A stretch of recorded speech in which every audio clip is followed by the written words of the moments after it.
Let me make sure I'm smaller. Here, I want to get that. There you go. Maybe. I think this today.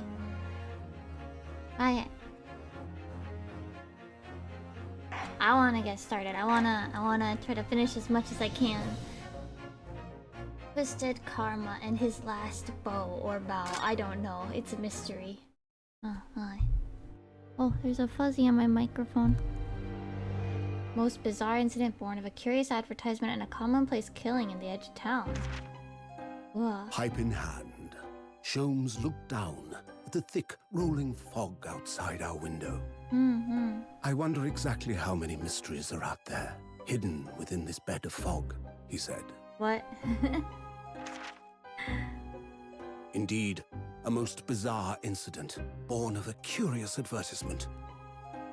A hellhound's mad gallop through the shadows of a serial murder. An executed man's graveyard resurrection in the dead of night. Eh? What was with all the redheads? And a commonplace killing in a small, forgotten room at the edge of town. There is, naturally, always another side to every case, of which most remain ignorant. And it is that other side which compels me to the scene of the crime, Wilson. So quickly now, take your hat and let's be on our way, my dear fellow. For our adventure is not over yet. Come, the game is afoot.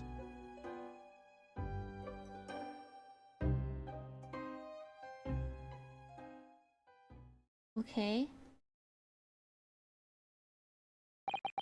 8 days after that earth-shattering trial and Kazuma regaining his memory. We were now in the foyer of one of London's most luxurious hotels, the Great Waterloo Hotel. Whoa, fancy!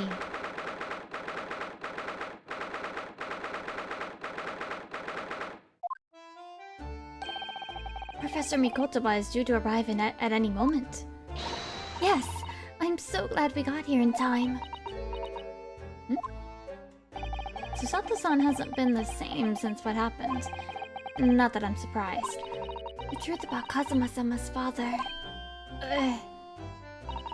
Do you suppose my father knew? Probably. He was actually the mass murderer, the professor, you mean? I think it'd be weird if he didn't know. I knew that's what she was thinking about. And there's a good chance, I'd say. I mean, they did come here to London together 16 years ago, didn't they? Yes, that's true.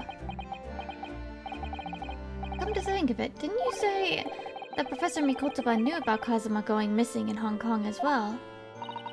That's right. But for some reason, he wasn't at liberty to talk to me about it. That probably means he knows then. About Kazuma showing up here in London with amnesia, and that he's regained his memory now. This is like 5D chess. What is going on? The judge! In a suit! Father! Hello, Susato. How are you? Very well, thank you. We're delighted you have arrived safe and sound. Hello, Mr. Naruhodo. Very kind of you to take the trouble to meet us here. Oh, no, not at all. It's my pleasure. We've heard all about your extraordinary exploits here in London, you know. The news has crossed the seas. It has? I always look forward to reading the monthly reports that arrive with the steamships from Britain. Oh, I see. Well, thank you very much. Who is this man? Why do I feel as though I've seen him before? I take it from your expression that you can't quite place me. In that case, how about a little reminder, Seishiro? Firm tap should do it. Yes. A firm tap? What? Here we go, then. Oh! Oh, you're burning as a defendant, Yunosuke Naruhodo. Guilty! Ah! Oh, you're...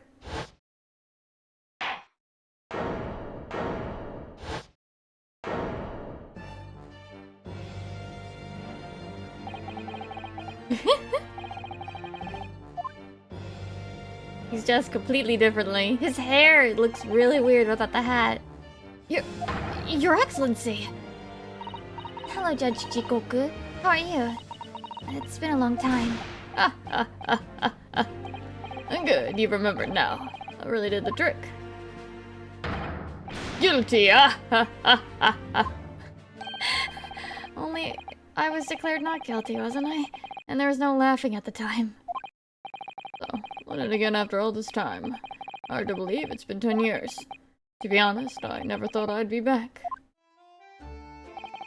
Neither did I. I didn't imagine Japan would ever be invited to an international symposium like this. Though really, I doubt anyone did, to be honest. All thanks to you, isn't it, Seishiro? What are you talking about, Yujin? Of course, Judge Jikoku. He must complete the set.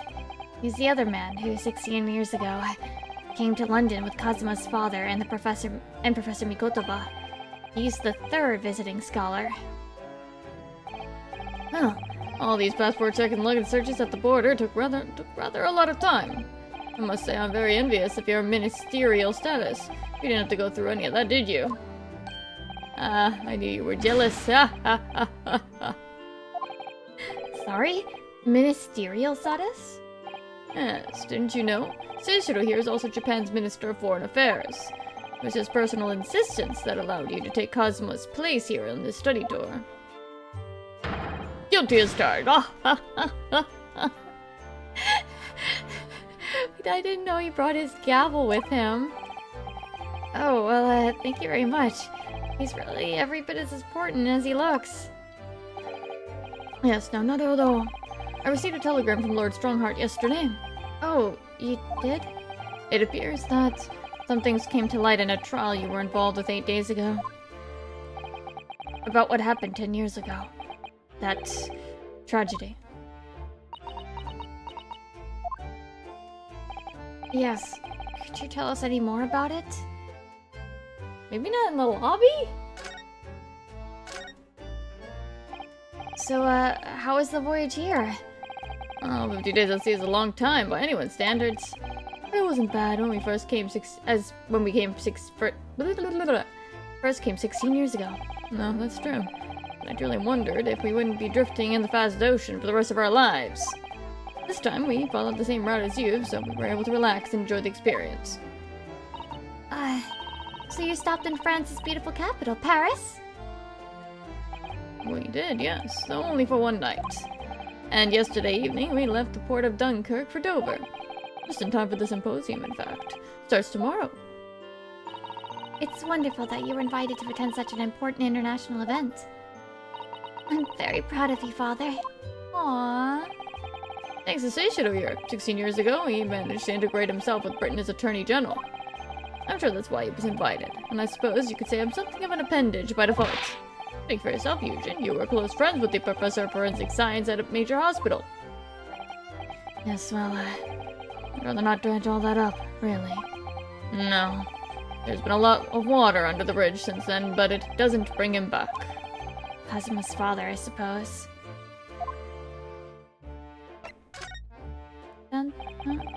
The professor, the killer who took the lives of 5 members of the British aristocracy, was actually Kazuma's father, wasn't he?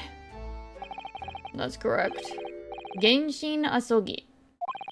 Kenshin? You knew, I presume, father. I mean... Yes, he was a close friend at the time. Genshin came to Britain as a police detective. He was studying investigative techniques at Scotland Yard. I've never understood what drove the man to commit such heinous acts. The close trial, so the public never knew the truth, and he was executed with little ado. To this day, very few people know what really happened, even in our homeland. But what about Kazuma? Did he know? Did he know the truth about his father? No, of course not. Just told his father passed from sickness. However, I suspect he may have had his doubts. Oh, why? As you know, I tried to guide Kazuma growing up, as if he were my own son. And one day, he came to my office at the university and said... I've decided. I want to travel to Great Britain and study there. Do you think he wanted to come here to investigate his father's death? I don't know. When I looked into his eyes, I did know that there was no way I'd be able to stop him.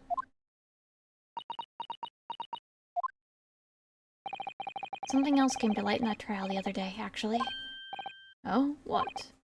Well, having disappeared in Hong Kong and been missing for almost a year, Kazuma's since turned up here in London, working as the apprentice of Lord Van Sykes.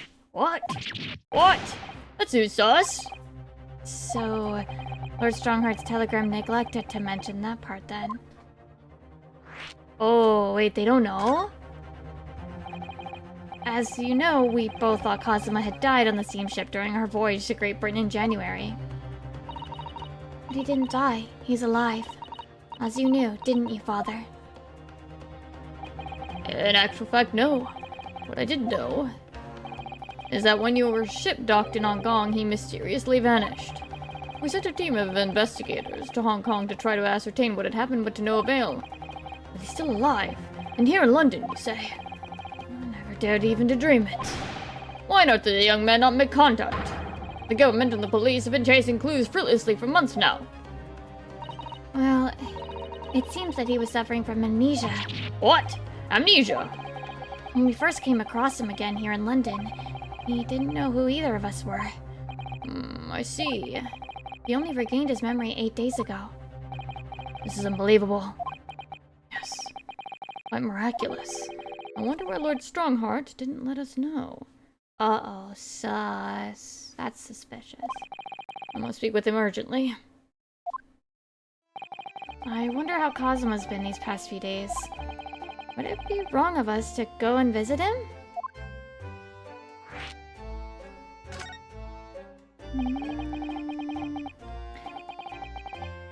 That began 16 years ago now. It's a distant memory, really.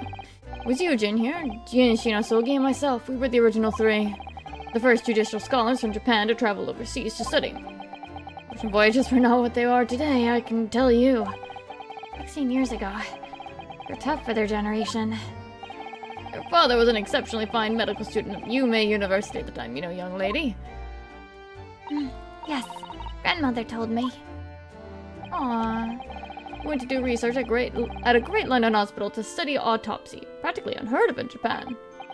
Yes, it was an eerie place, sandwiched between the back of a prison and a burial ground. Ugh. Not more talk of graves. Very often, there's no one willing to deal with bodies following autopsy work. So you see, autopsy labs have something of an unavoidable relationship with graveyards and prisons. Not my cup of tea at all. You remember that Scottish prison governor? Caden, his name was. He was a good man. Yes. Then, of course, in our 6th year here, everything changed with that dreadful case. When Genshin was arrested for a series of the most gruesome murders. I simply couldn't believe it. I'd known the man for years. I was witness at the secret hearing, and I tried to speak in his defense, but You went a little too far and ended up facing charges yourself, didn't you? Well, suffice to say that after that trial, we were sent back to Japan. There was nothing more we could do to save Genshin. He was a lost cause, sadly. Oh, Susato.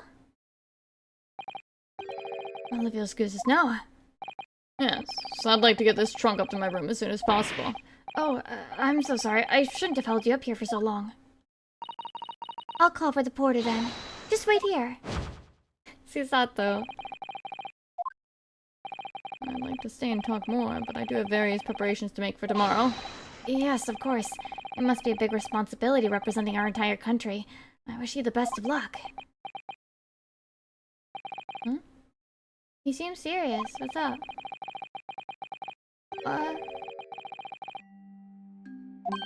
Oh, no, I mean, if anyone's looking after anyone, it's her looking after me. I do appreciate you being there for her. After all, I've been a miserable father to her. I've thoroughly let her down. Oh, no.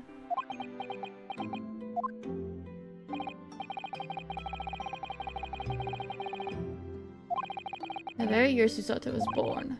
Yeah, I heard. The birth of my daughter was the most joyous event of my life, but... sadly, it was accompanied by the most tragic event of my life, too. Oh, yeah. Susato-san hinted at something like that. It was a rather turbulent time at home. Anyway, I won't bore you with the details. The point is, I became rather less dependable than befits a grown man. And it was then that Seishiro offered me the opportunity to study here in Great Britain.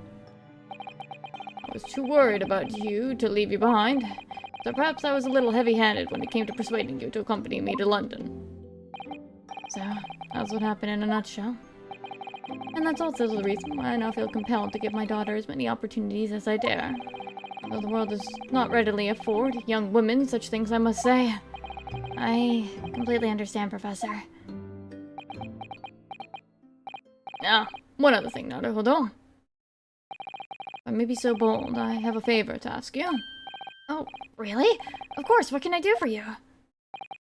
Well, the thing is, I'm sorry that took so long. Wait, it's Beppo! We know. The guy. Now then, allow us to take your bags. allow me to take your bags. A moment, if you please, porter. Oh, of course, sir. The machine around your neck. It's a camera, I believe. Boy, right, sir. Just 5 seconds of a lovely photograph to commemorate a wonderful stay at the hotel, sir. Well, I think given the occasion, we could justify the expense. Ah, yes, of course. Aww. Cute. I'd like to thank you for coming with me, Mr. Naruhodo. It really made Father very happy, I think. Oh, well, I'm pleased then. But we were interrupted before. Professor Mikotoba was about to ask me something. Shall we return to Baker Street then? I expect Iris will have some delicious tea waiting for us. Yes, let's go.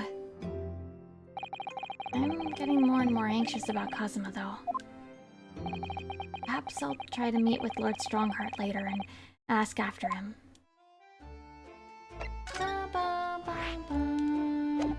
Oh wait, can I examine stuff in here? Oh, I can examine stuff.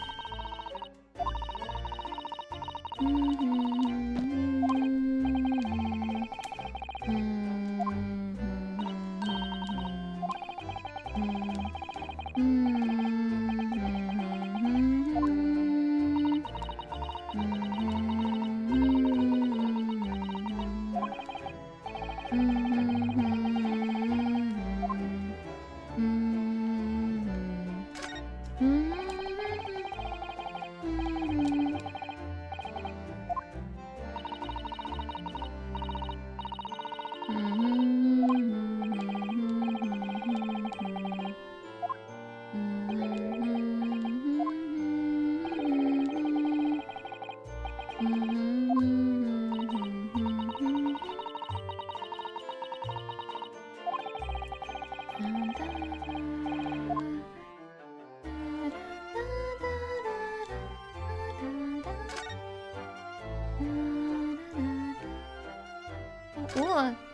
is that the Crystal Tower picture?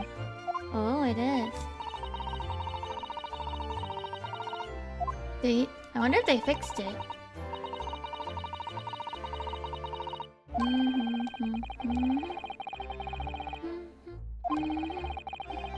Hey Duck, how are you?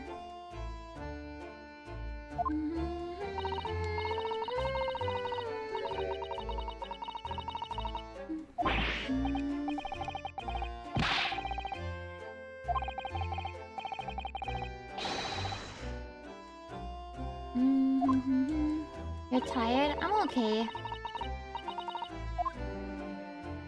Just trying. I want to see how far we can get. I actually kind of want to... I don't know. See how far we can get today. In one sitting.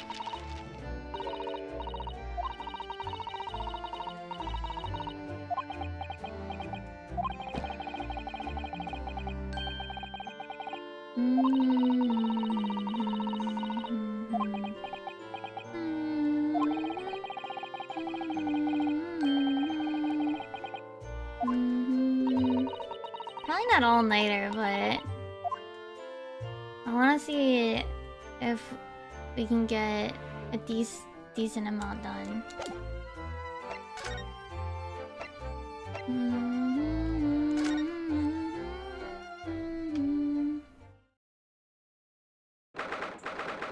Kazuma's mask. Why is that an accented E? What was that? A man screaming in a most unflattering way. You think... Could it have been Mr. Sholmes? Oh my, I do hope not. Woo! I don't do it anymore! Mon ami, mon ami. Stop this disgraceful display, huh? Who are these people? Look at their hair, it's bright red. I think they must be clients of Mr. Sholmes. Alright, you two, you're coming with me now. Down to the clank. No, not in prison, it's talking down, but I don't like it. Of the darkness, it is my friend. I'm not scared. But you're always scared of the dark. Shut your mouth, you idiot. I will sit quietly in the dark and plan our next daring heist. I don't like this, I don't like it. Well, tough. We'll finish this down on the yacht. Now get moving. Bye then, Jenny. Have fun. Oh yeah, thanks, Iris, and thanks. You're a great detective. Okay, they don't get... They have to be important, though. Gina makes a fine detective herself, doesn't she? Oh, Susie! And Bruno! Hello, Iris. We're home. Well, did you find your daddy? Yes! We arrived at the hotel just before he and his friend. Oh, well that's great news! I hope you'll get to see my daddy. I'll get to see my daddy again soon, Iris! We still haven't told her. Yes, of course. Dr. John H. Wilson. So, Iris, all that remains now is the greatest problems of known to man. Why is his hair red? But before we concern ourselves with that, I believe some tea is in order, don't you, my dear fellows?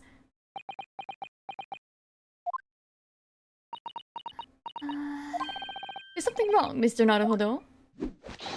Do I have a crumb or such like on my face? Not so much on your face as on your head, I'd say. Come along then, everyone. I brewed a lovely special blend. Time for tea.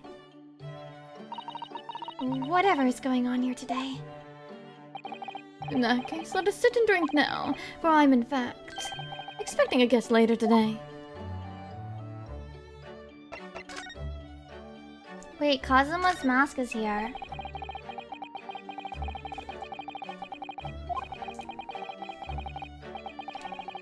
Oh, we just took it. Oh, okay. We had to give it back to him.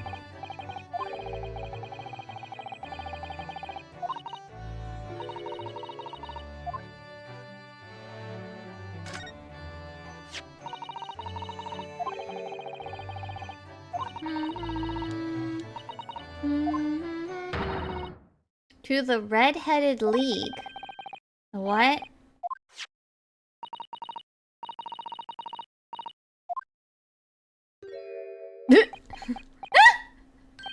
That look! That look!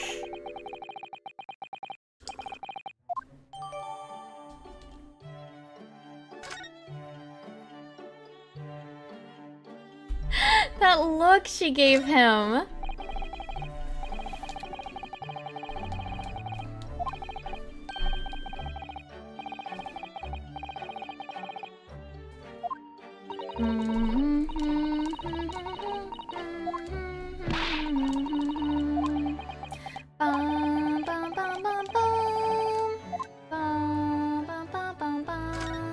I think most of these are the same like text as the last time, but I still want to click on them anyway. So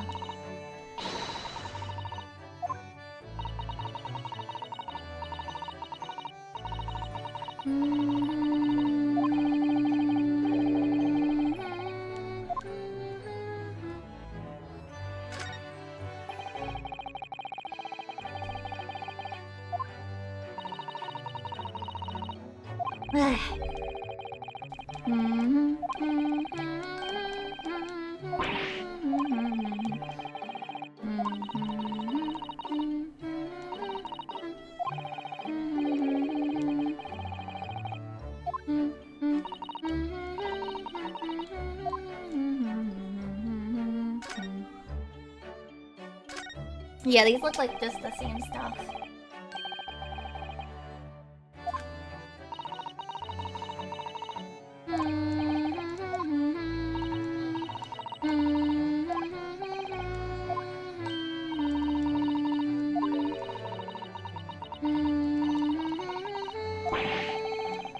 Susato.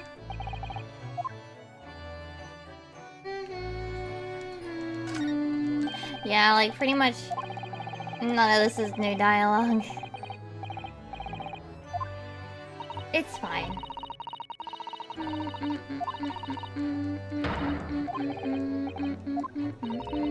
Oh yeah, I got another extreme trial mount for Endwalker yesterday. I got really lucky and I got the first one that dropped. I rolled like a 71. I was like, oh, I'm not getting that. But then I did.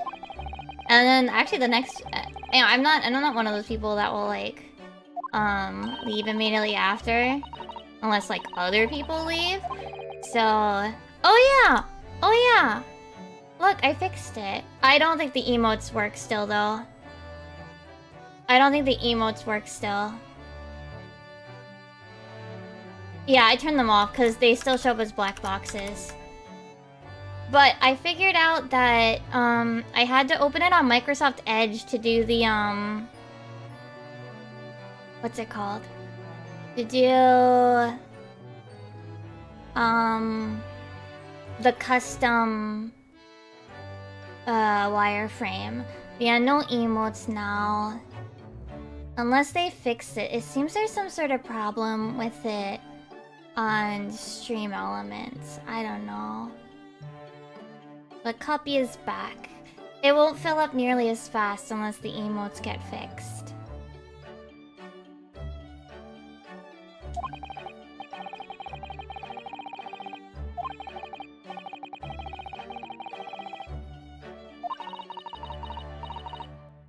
I wish I could figure out why the emotes don't work though.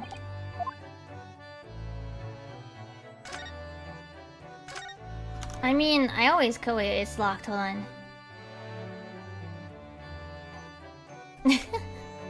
I lock it in place so I don't move it.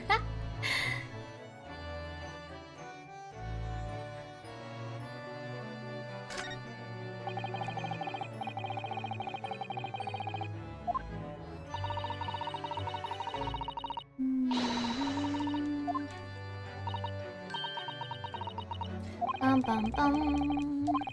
Bum bum bum bum bum bum. I think I'm gonna try.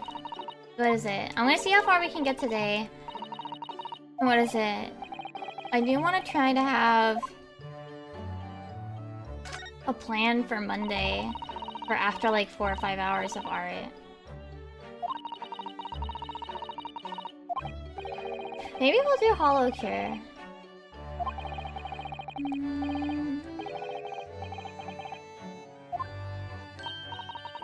So I know, like, I think I also need to have a plan for like some sort of art too. I don't know.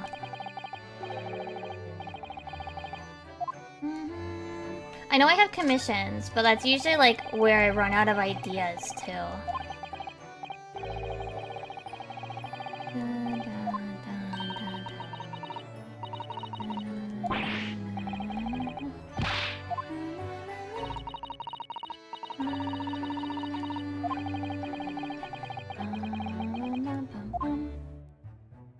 Yeah.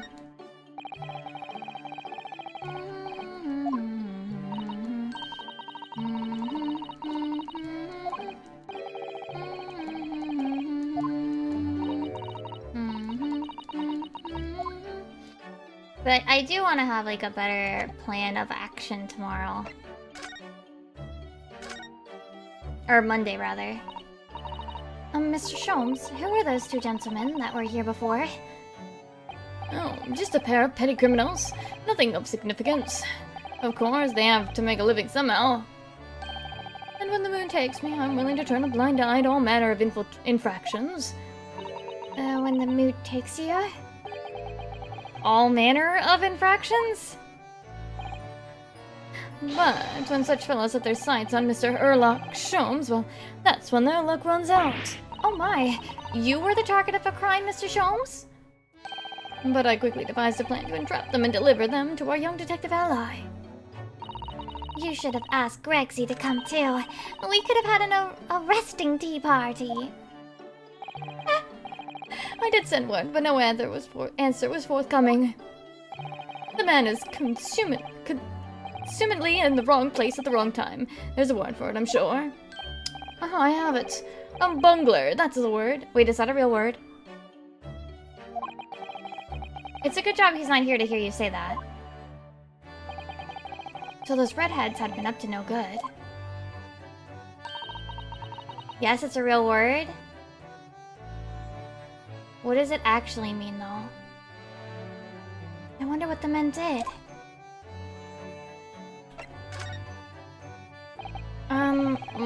It's term for messing up? Oh, okay, okay. Oh, I mean, oh, okay, right, bungle. I don't know, I just didn't know. I've never heard it used in a noun form. I've heard, like, to bungle something is to screw up something or make a mistake. But not as a noun, so I don't know if it had a different meaning.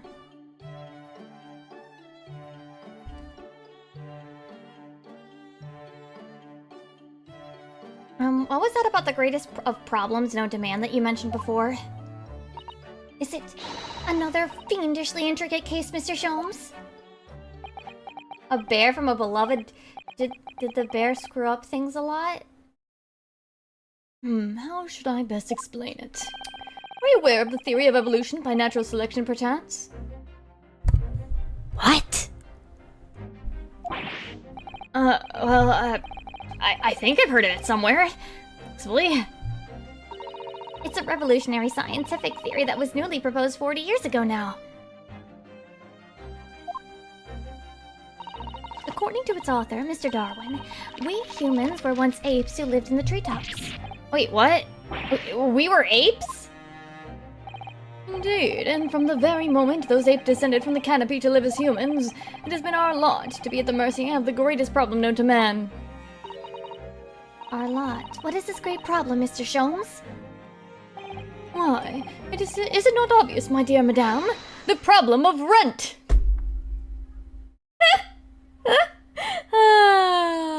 You know, fair.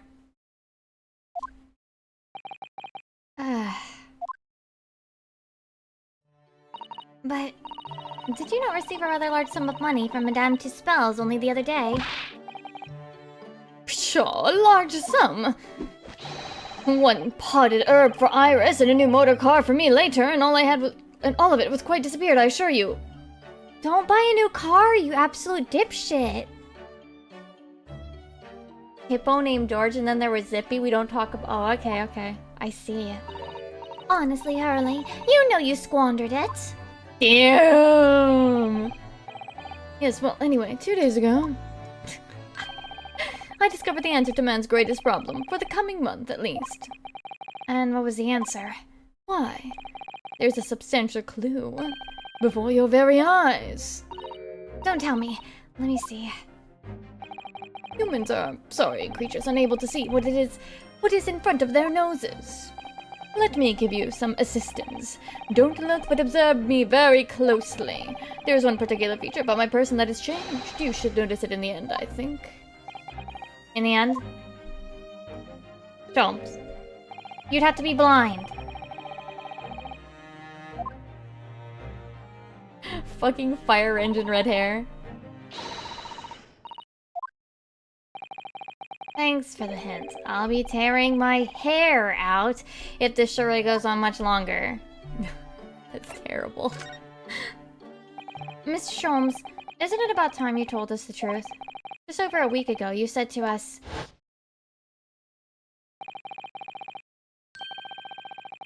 Wait, what? What was this? What was this?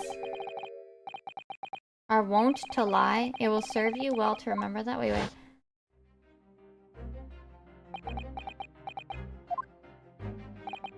That case aboard the SS Boodia in January. Oh, right. That's what we were talking about. Kazuma wasn't killed. And you knew he wasn't dead at the time. So what was really going on? The fellow was unconscious for a very long time. If he hadn't regained consciousness when he did, his life would have been in mortal peril. Of course. A side effect of the prolonged comatose state was amnesia, as you now know. It was a simple enough task to silence the crew. But how? After they'd carry him out of the cabin, I assembled them in the lobby area. Then I made them swear to leave him unconscious and have him unlaid from the ship in Hong Kong as a murdered corpse.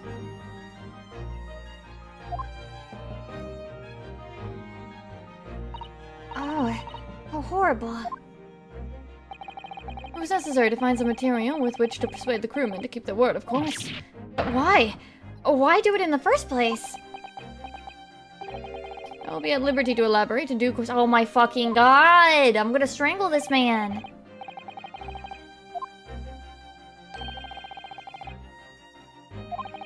What events? His disappearance in Hong Kong. Oh. I believe I may have made a gross error of judgment. Mr. Sholmes?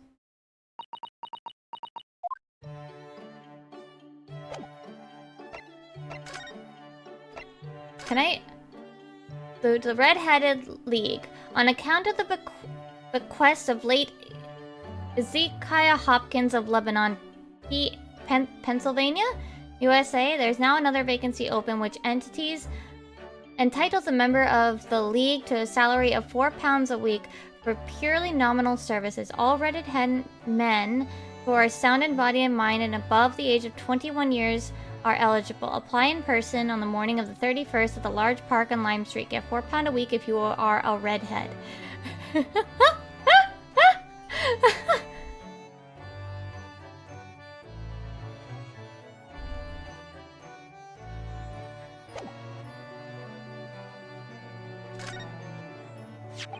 It looks as though someone circled an advertisement in this paper, Mr. Sholmes. To the Red-Headed League? Does it strike you in some way? I was thinking that just maybe it might be related to your bright red hair. It's not even natural. No one has fire engine red hair. Sholmes. They're not gonna believe you're a redhead.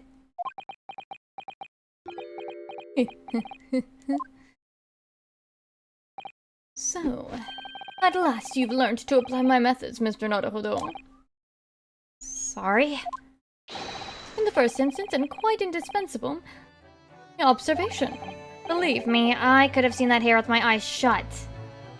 So then, allow me to regale you with the details of my latest exploits.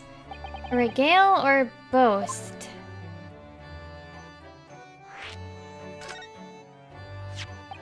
So what is the Red-Headed League, which seems to be the subject of the advertisement you've circled? You've noticed it in the paper then? That, my dear fellow, was going to be the source of this month's rent payment. Was? Oh. According to the advertisement, the Red-Headed League is a distinguished institution of fellows of unspecified governance. In fact, the only condition for becoming a member is having red hair. That doesn't entirely surprise me.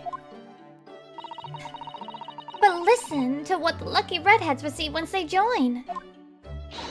An unconditional salary of £4 a week. Shouldn't Iris count as redhead since she's got pink hair? It's pretty close. She's not 21 yet, never mind.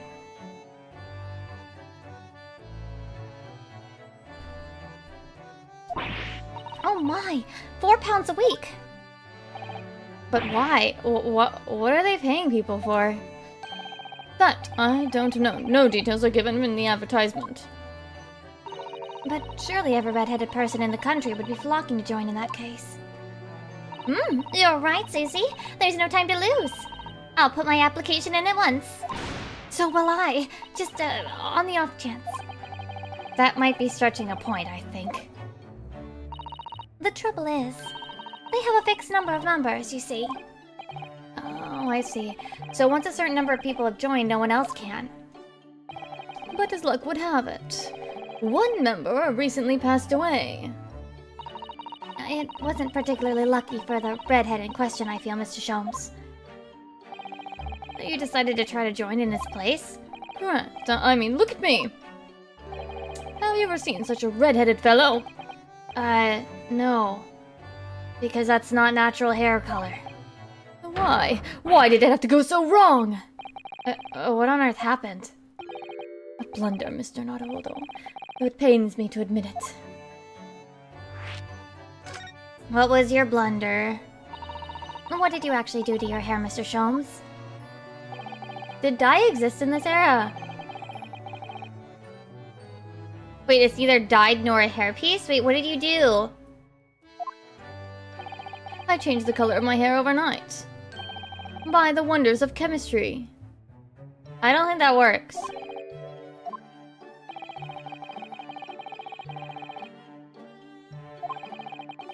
Most of my work, I stumbled upon a potion that when taken turns one hair a flame like red. Would you like to try it? It will make every hair on your body perfectly crimson. I think I'll pass. But Mr. Sholmes, is it quite safe to drink? Surely it's bad for you, isn't it? Amateurs are always hampered by such fears. Oh, I should never have doubted you, Mr. Sholmes. You mean to say... But of course. To earn £4 per week, one must be prepared to turn a blind eye to a little danger. That degree of red signals more than just a little danger, surely. So anyway, Hurley left full of confidence yesterday with his new red hair. For the park on Lime Street, where the Red-Headed League were interviewing prospective new members. So what went wrong? The whole park was choked with red-headed folk, like a coaster's orange barrow. I queued for 8 hours solid before at last I reached the front. But when the panel of interviewers saw me, they immediately said, Mr. Herlock Sholmes, are you in disguise to conduct an investigation?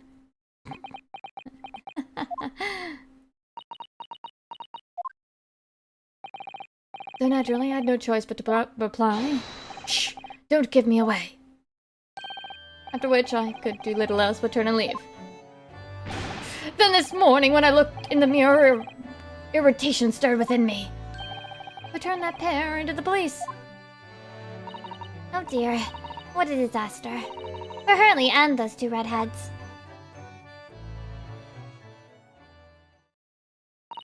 Mr. Sholmes, you mentioned before that you were expecting a guest today? Indeed, Mr. Soto, that is correct. When will his chair turn back? This is really bizarre. Not another of those red-headed gentlemen that were here before. Not at all. They were petty villains. The guest I'm expecting is a client. Oh, A young gentlewoman who wishes to appoint the services of the skirt detective, no less. oh, how wonderful, Mr. Sholmes. You must stay and observe the fashion in which a great detective receives his customers. Must we? I have you in my clutches now, Rent. Just as I have you in my clutches, redheads. Ha ha ha ha ha ha ha. Is he okay? That hearty laugh is masking rather sinister thoughts, I feel. You know, the lady isn't due for another hour yet. Don't feel as though you must wait around if you have other things to do. Okay, bye! Yeets, like, leaves immediately.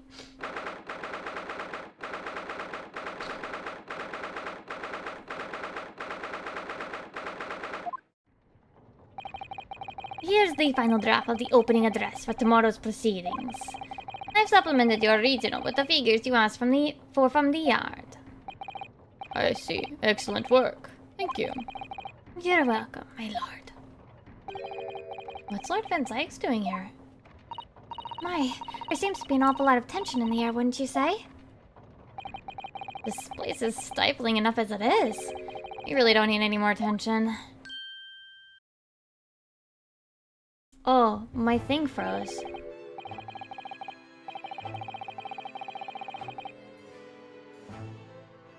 Weird. I'm just gonna keep blaming, Stream Elements.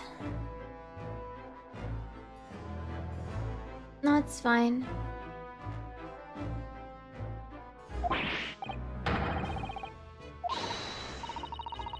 I must dress in white. Yes, my lord. I'm right here. Kill me now. Is something wrong? Perhaps it's a little too hot in here for you. Oh, no, not at all. I mean, I've never experienced a room in such a perfect temperature. If you're sure, the beads of sweat carving their way down your face seem to suggest otherwise. Because of the daggers you're staring at me with, mainly. Okay.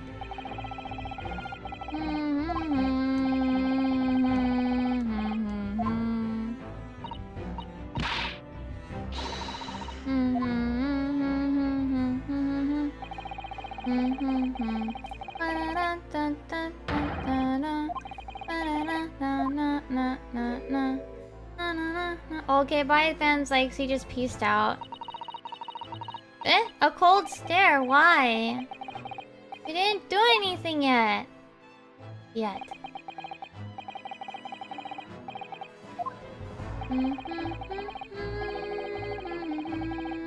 Huh? Your dedicated right hand was put out of action? Oh, I'm sorry to hear that. Is your left hand still of serve? He's talking about Dr. Sith. Oh, right. Her.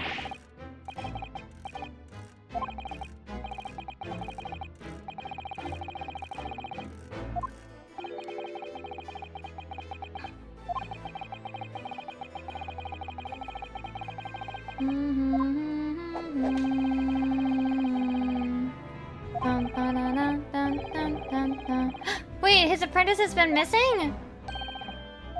Wait, Kazuma? Dun, dun, dun, dun, dun, dun, dun, dun, dun, dun. 30 million. Wow, that's a lot of people. Mr. Naruto, the population of the imperial capital Tokyo is 2 million. At this time.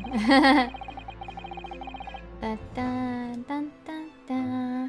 Da, da, da, da, da, da, da, da, da. How many people lived in London at this era?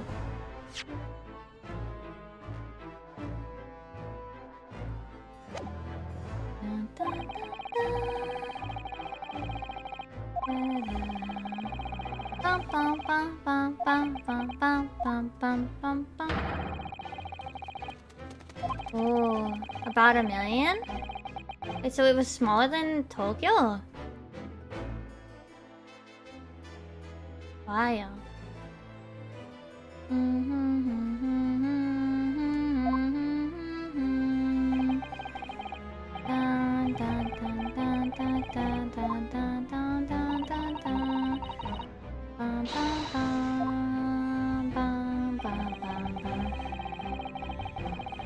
You know, I'm still suspicious of you, Strongheart.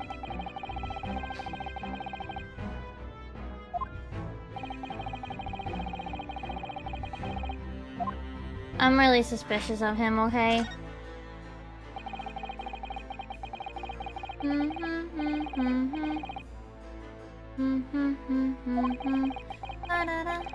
I feel like it, yeah. I feel like he's been doing some bad stuff in behind the scenes, you know?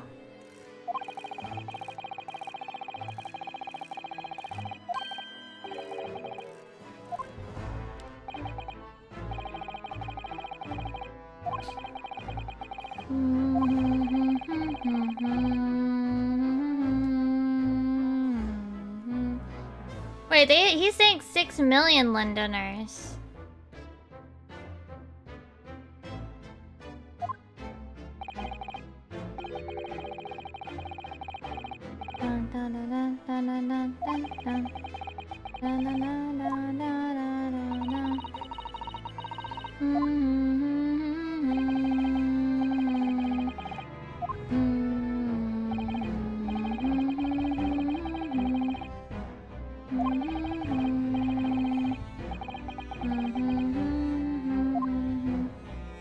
Yeah, no, I think something's up with him.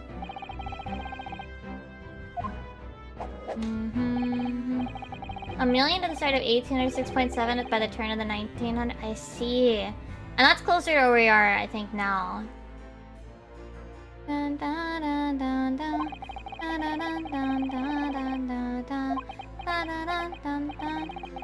3 months ago, an unidentified Asian man was apprehended by border police. Oh, what?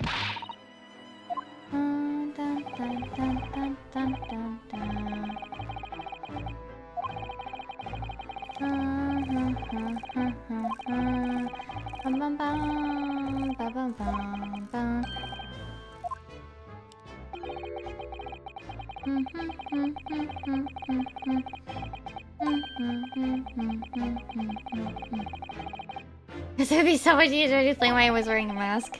I see.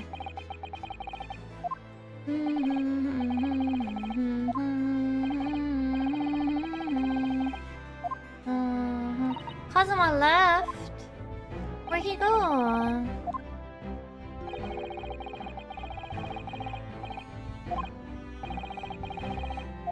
Genshin Impact Asogi.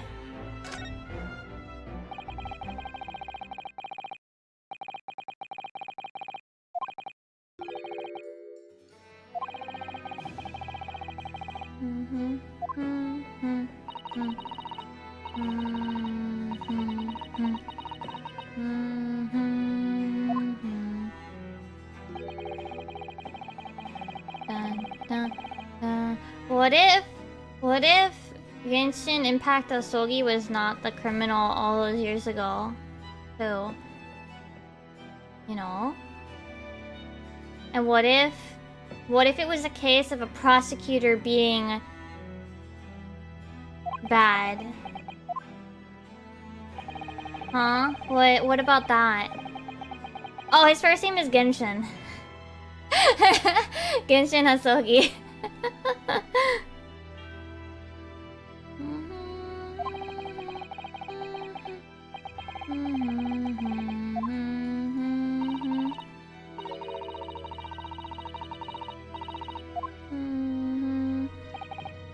Because usually, like, these big old cases, right? We usually uncover something to, like, completely, like, turn the old, what's the word? Verdict on its head. Right? Wait, the professor's apparent cause? Oh, right.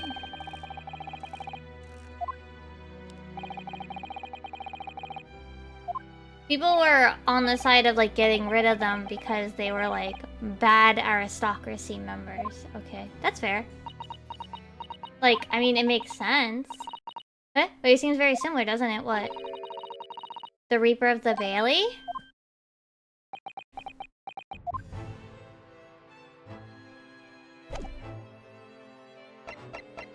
Why do I feel like I should be able to present something here? He always leaves when he's done.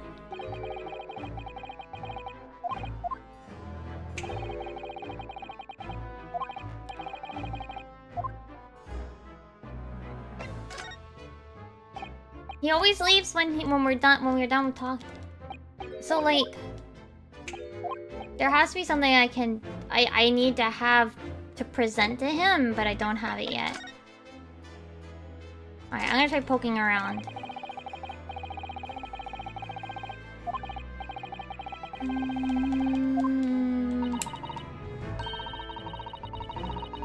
What if he's Moriarty? Okay, I don't know.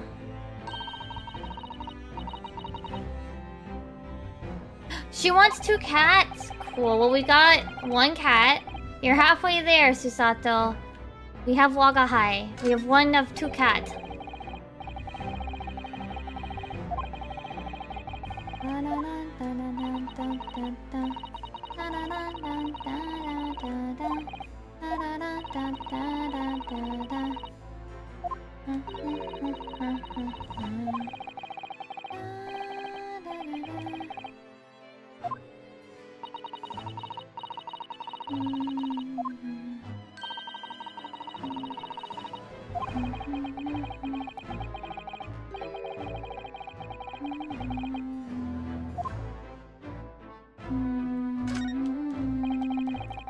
Okay.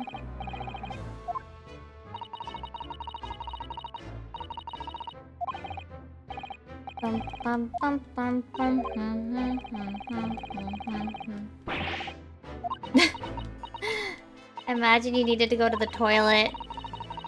You have to walk so far. Okay.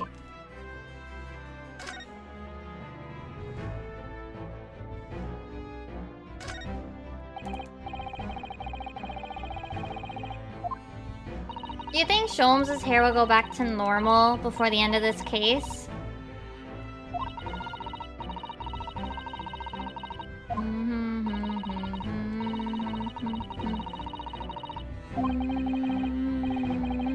He'll go bald?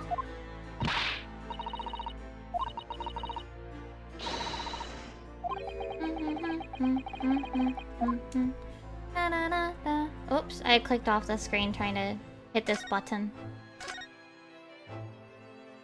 Okay. Well, there's something else here, and I don't have anything to give him, so...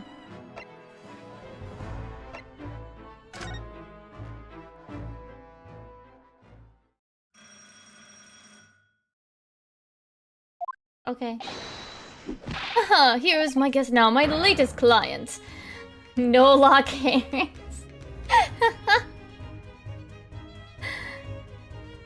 With money to spend. Oh, I do hope it's an exciting case, Hurley. Remember, Iris, we are at present gripped by the greatest problem known to man. I must be willing to accept any case, no matter how unstimulating. Save locating a runaway, of course. Don't spare anyone's feelings, will you? Oh dear, I'm afraid that Hurley can lack a little tact, especially before the rent is due. The whack? Her! The jury from the last case! Mr. Sholmes, Mr. Herlock Sholmes, please, oh please. Please find my husband! He's run away! Didn't he just say he didn't want to do a runaway?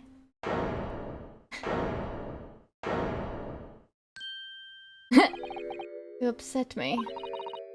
I beg your pardon. Never mind. A personal matter. My apologies. What exactly are you trying to say, Mr. Naruhodo? I didn't say a word. Oh, my dear madame, be seated. Iris, some tea, if you please. Of course. What's the matter, Mrs. Sato? Oh, it's just that gentlewoman. I feel sure I've seen her somewhere before. Very recently. Yeah, now you come to mention it. Are they really this slow? As I explained earlier, my name is Evie Vigil. What's the pun here? I don't get it. I implore you to take the case, sir. Money is no object. Simply name your figure. Money and wealth are of little consequence to me, madame. Sholmes, you have rent. Being offered a case to solve is reward enough. Sholmes, you have rent. Oh, Mr. Sholmes, you are the picture of benevolence. I will, of course, make a mental note of your offer, however, for contingent reasons. I trust you remember your words also. If I might inquire, sir. This gentleman and lady would be? Oh, Me?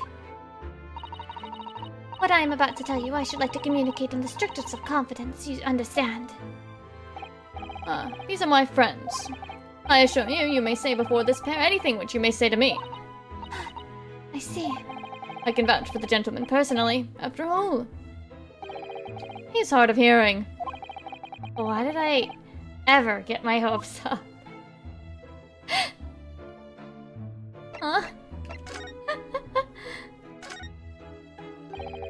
Forgive me for asking, Mrs. Vigil, but have you met Summer before? Quite recently, perhaps? Oh my! Sure, my dear fellow, what is your intention? Clearly you have no ability to differentiate the facial features of the English. If you wish to invite the lady to tea, you must do so in a more gentlemanly fashion. Is it possible that you're the nice young lawyer from the trial I attended last week? I knew I recognized her.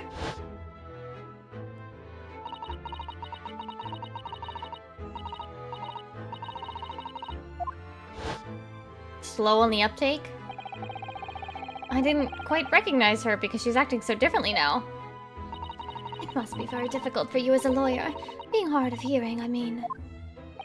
Thanks, Sholmes. Pardon? Oh dear, I'm so sorry. Don't worry if you can't hear. It was February, really, nothing more. Now look what you've started, Mr. Sholmes. Thank you very much. I believe it'll be prudent for you to sit quietly in the corner. Yes.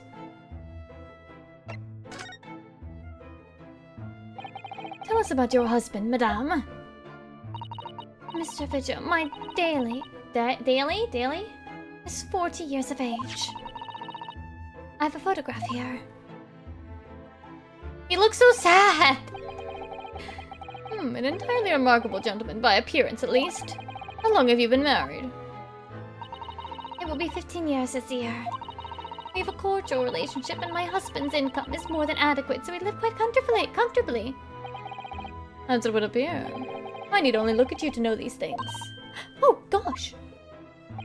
Your dress is the latest style, your hat clearly regularly groomed, and your eyes are animated. In short, you have no inkling as to why your husband might have disappeared, correct? That's right. He's a kind man with a strong sense of loyalty, and he rather dotes on me. Which would point to the possibility that he has become embroiled in some incident or other. Oh, that is exactly what I fear must have happened, Mr. Sholmes. I'm quite beside myself. My husband's employment is somewhat unusual, you see. Oh, is it the redhead thing? What if he's incurred some miscreant's ill will? What exactly is your husband's line of work? He's a warder at the prison. Oh, no, that's worse. A guard? That is somewhat unusual. So, your husband is a prison warder. That's right, yes. Wait, shouldn't she be, like, excluded from being in jury because she has connection to the police, though? I mean, no, I guess that would be weird, but, like, I guess it would depend on the case. Though, when you think about it, right? The last case, she probably shouldn't have been there. Because we had to involve the police. Like, they were involved in the crime. But we didn't know that at the start, so I guess it's fine. That's right, yes. Well, in fact, he's the chief warder. Indeed. I see. Well, Chief Prison Warder certainly qualifies as something of a specialist occupation. Yes, it does indeed. My poor husband must prepare those dreadful punishments and see that they're carried out. Dreadful punishments? Does she mean capital punishments? And at such times, he must occasionally spend a night or two in the prison dormitory. For that extra responsibility, he is remunerated. Remunerated? Is that a typo? Isn't it supposed to be remunerated? Anyway, more handsomely than the other warders.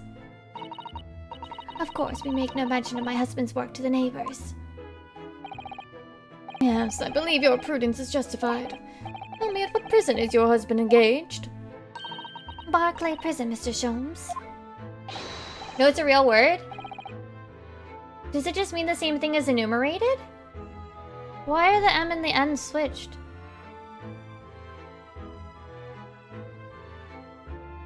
Really, Barclay? Oh, a fine establishment. If I'm not mistaken, there is a large cemetery just behind it. Yes, that's correct.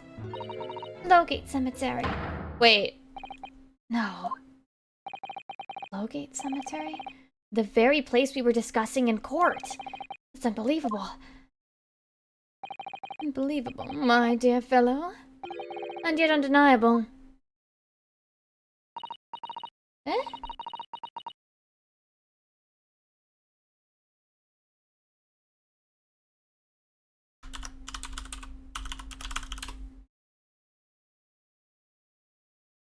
Oh! I've been thinking the other meaning, well, the other word, meant something different. Mention a number of things one by one. Huh. Counting things. It doesn't feel right to say it with the M before the N, though. It feels weird.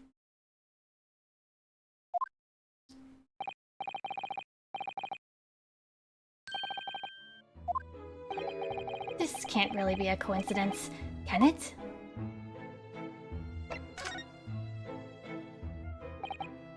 Oh, the matter of your husband's disappearance. When did you realize he was missing? Please try not to laugh. It was yesterday. I'm sorry? Yesterday? That really is recent. Laughably so. The truth is, my husband does, at times, have an occasion to spend the night away for his work. Not out of the ordinary for him not to return home at night, but this is different. For him not to make any contact for a whole day. That has certainly never happened before. Oh, my dear Daly, whatever can have happened? My dear Mrs. Vigil, please, calm yourself. Now then, have you contacted the police? Why, naturally. But sadly, they refused to listen to my pleas as my husband has only been missing for 1 day. He was asked to wait patiently at home. In truth, Mrs. Vigil, I concur with the police. However, let us not be hasty. I see no reason why we should not engage in my deductive powers to track your husband down anyway. Oh, thank you, Mr. Sholmes. And furthermore, let me assure you, a chance to solve the greatest problem known to man for another month has no bearing on my decision. I seek only to put a sweet smile on another Londoner's face. That really is all there is to it. Oh, you have my eternal gratitude. I shall pay any sum you care to mention. He's just gonna name his...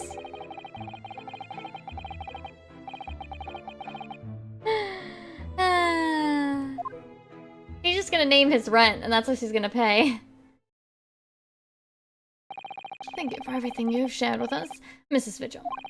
I believe I have the information I need to begin my investigation. Oh, please report to me soon with good news, sir. Fear not, madame. In a day or two, I shall be contacting you with a heartening report, I'm quite sure. What if it's not? What if he dead?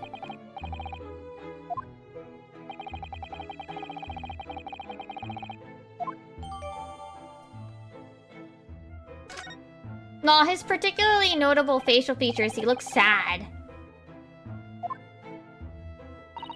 I can't thank you enough, Mr. Sholmes. You've been simply marvelous. Bye-bye. You know, I think it every time, Hurley. But how do you come up with such nonsense? Good news in a day or two? Are you sure?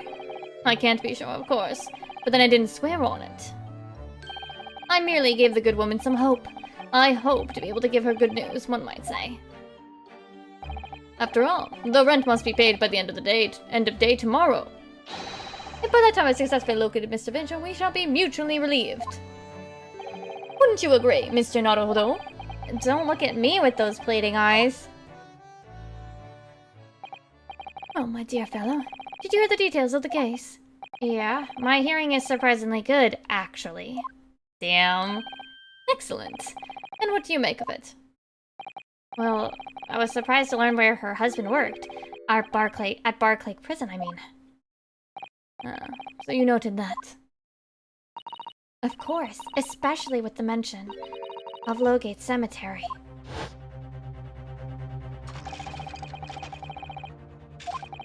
So are we gonna go to the graves?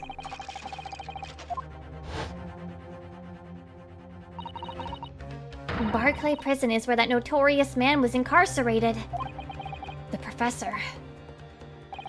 And now a warder from the prison has mysteriously disappeared, it would seem. It's all very peculiar. Indeed. But nothing you can't handle, I'm quite certain, Mr. Naruhodo. Sorry. Run along to the prison and see what you can glean, would you? It's the prison governor you want. No doubt the man is equally worried. But aren't you going to go yourself? Surely you needn't ask. I can't possibly be seen out with this hair!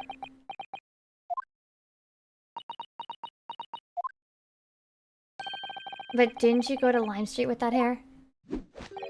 That was quite different matter. So I leave it in your capable hands. Now, if you'll excuse me, I'm rather busy. Okay, bye.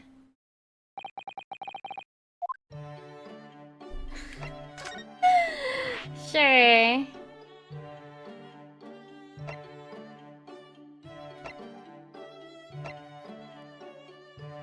I don't know. We'll find out, I guess. Barclay Prison is on the outskirts of London, backing onto a lonely burial ground.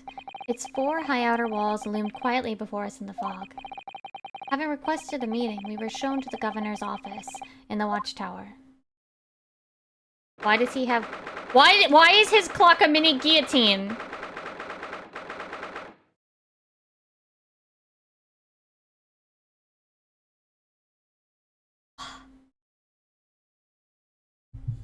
What the fuck?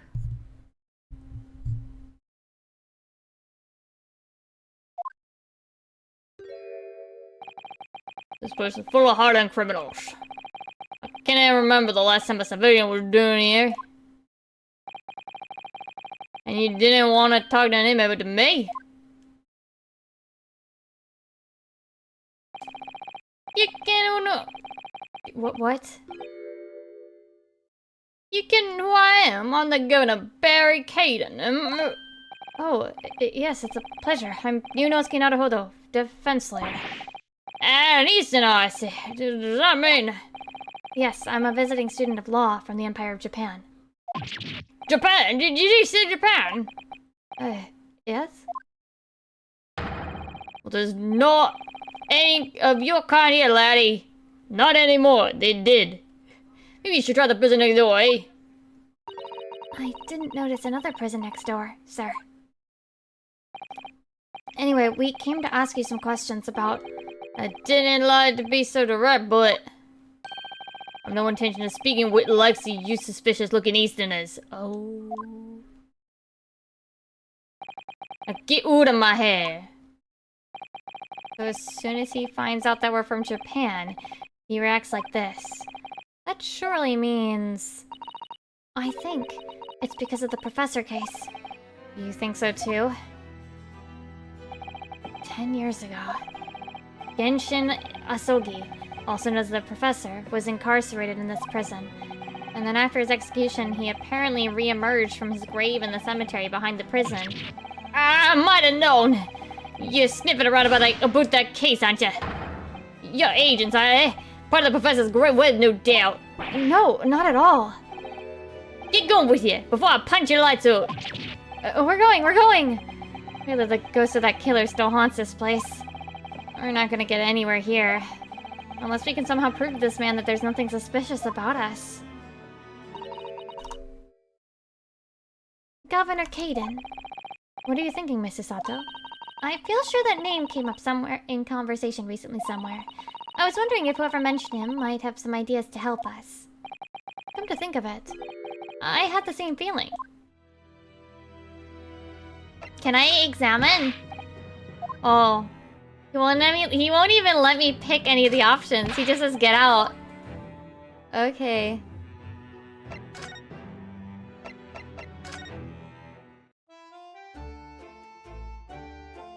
Oh. Hi, Mikotoba. That's Professor Mikotoba over there.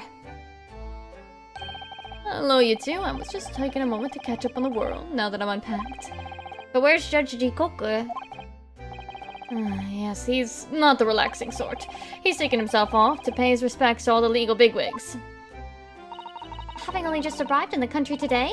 Goodness, he is full of energy. Professor, you mentioned something before. About how you'd know the prison governor at Barclay Prison. Oh, Governor Caden, you mean? What is the same man? Father, we must speak with the governor.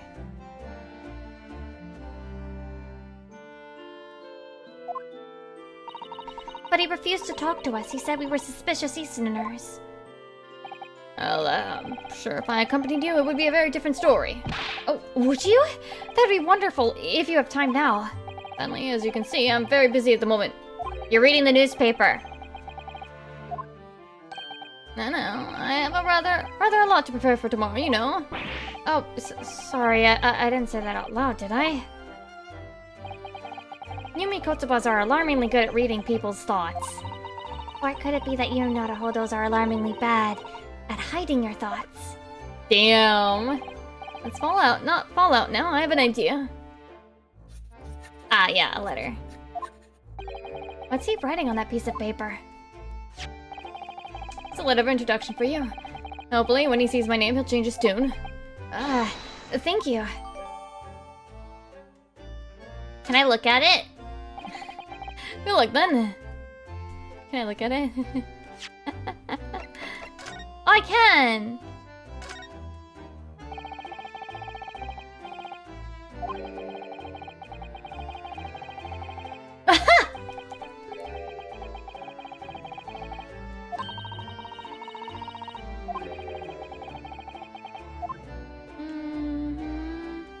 Oh, wait, what's on the other side? I feel like this is gonna be important. Blackbird line.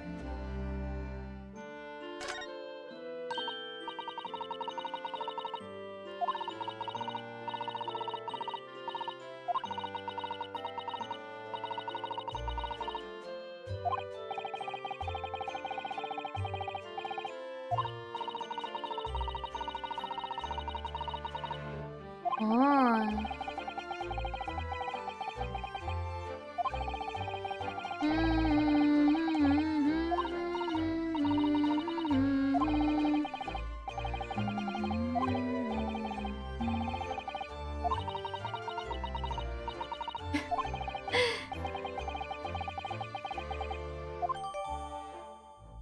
Oh, we needed to make sure we looked at it. Okay, that's gonna be important, huh?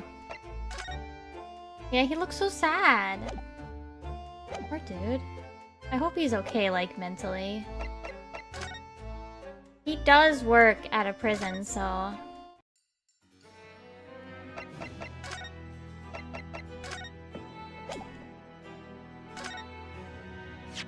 If you just cast your eyes over this, Governor Caden.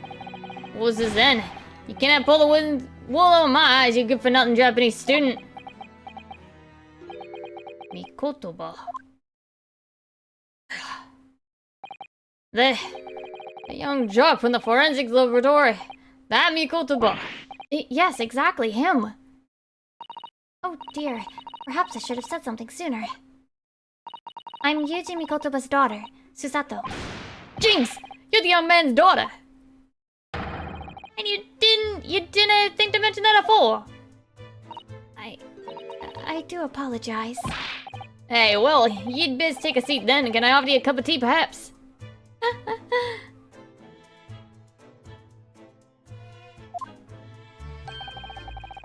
Didn't forget to try one of these wee handcuff biscuits. Oh my god.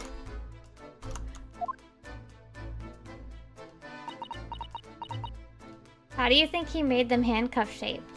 Did they have cookie cutters? They would have had cookie cutters in this era, right?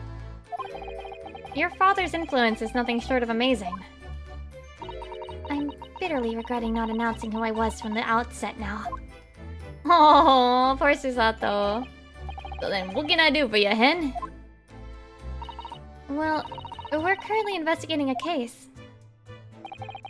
It's one of your warders, you see. He's gone missing. Missing?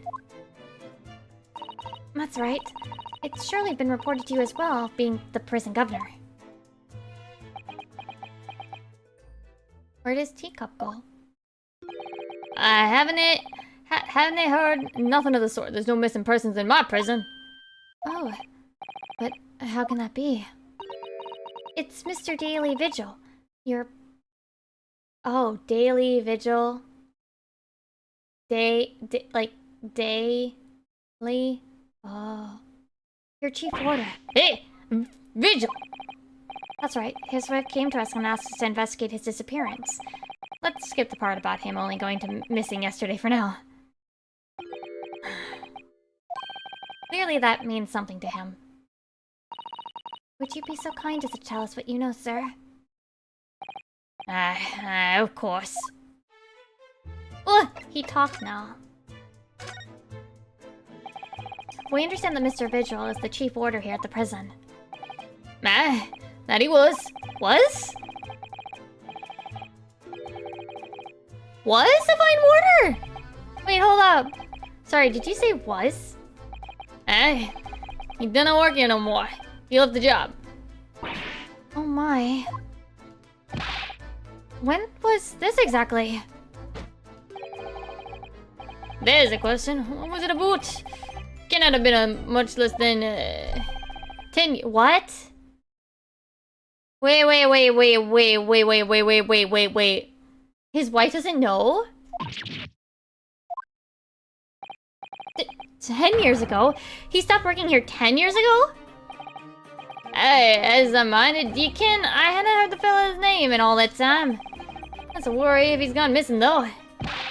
But Mrs. Vigil made no mention of it. I think perhaps, Mr. Naruhodo, that his wife simply doesn't know. I think she's unaware that he no longer works here. Governor Caden, can you tell us what happened?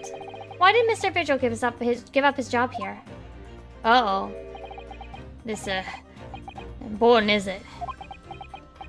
Yeah, probably. I believe it may be. What are you thinking, Mr. Naruhodo?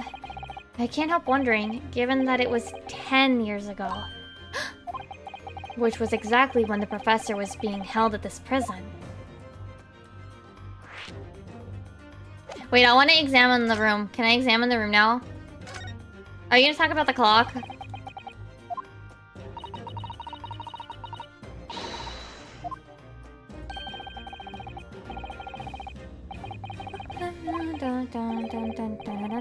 It can chop?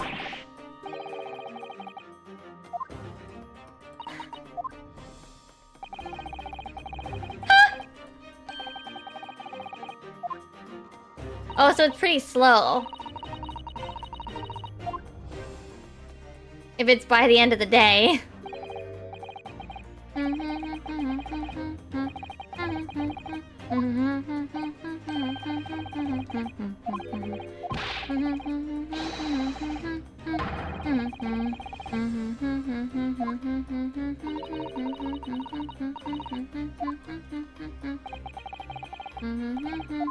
Jimmy?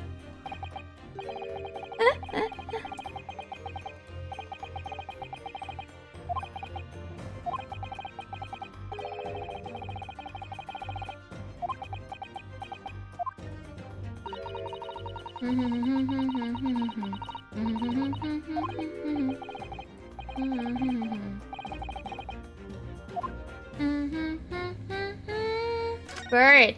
That size cage does not look healthy. Let me out! Didn't kill me!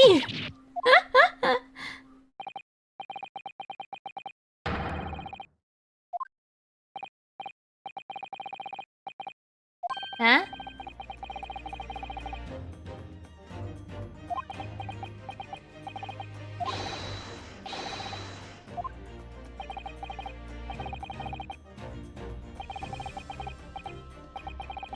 Didn't do it!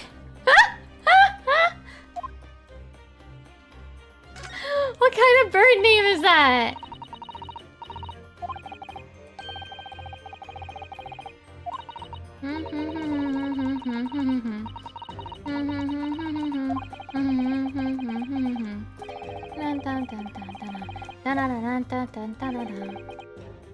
Oh!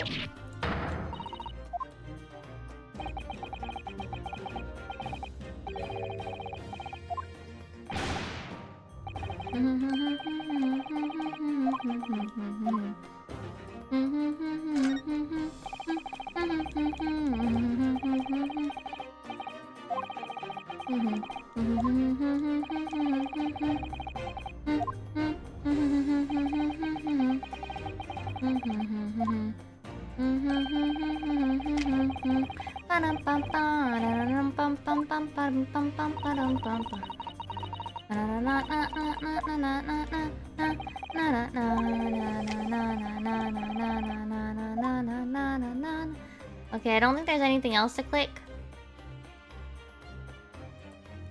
Oh wait, no!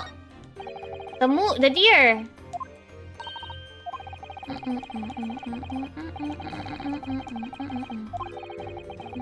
Oh no, Ryunosuke! It's dead!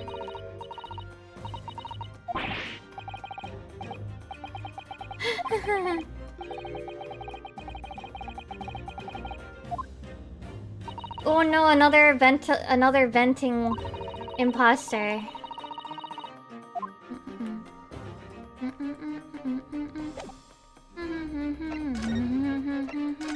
10 years ago. So Mr. Vigil actually resigned from the position of Chief Warder 10 years ago, you're telling us? What happened to make him leave the job? In actual fact, he did not leave the job willingly. He had no choice in the matter. You mean he was dismissed? It was after a particular walk. Sorry, a walk? This old word for it in here, a walk to the gallows. An execution. It's the job of the chief warder to prepare the gallows tree and oversee any executions you see. Only, Vigil did something unthinkable on that last walk he was manning. Huh? Unthinkable? I'm sorry, but I cannot reveal that information. But I can tell you that it's very rare for a chief warder to be relieved of his post. But why wouldn't Mrs. Vigil know about it? She appears to be under the impression that her husband still works here. I wouldn't ken anything about that, I'm afraid. Can you perhaps answer one more question about the circumstances of his dismissal? And what would that be, Anne? That last execution that Mr. Vigil was responsible for overseeing. Was it by any chance the professor's? My thoughts exactly. I'm sorry, I really am. But I'm not at liberty to answer that. That's a yes. I'm gonna grab a snack. I'm gonna get some pretzels. I will be right back. Ah! My glasses. I got caught by the headphones. Lights.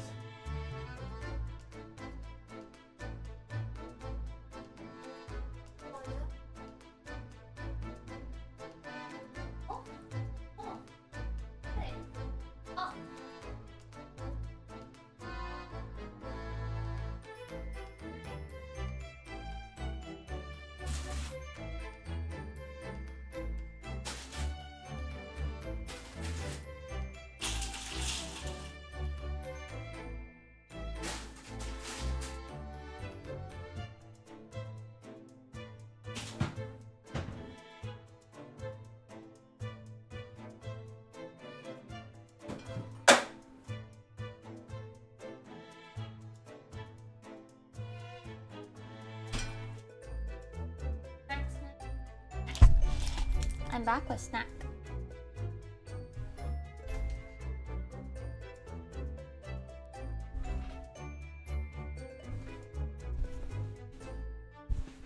I just got pretzels.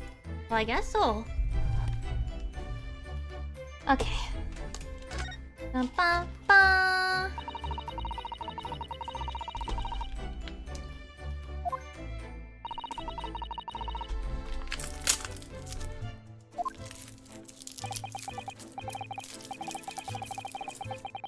Bum, bum, bum, bum, bum, bum, bum, bum, bum, bum,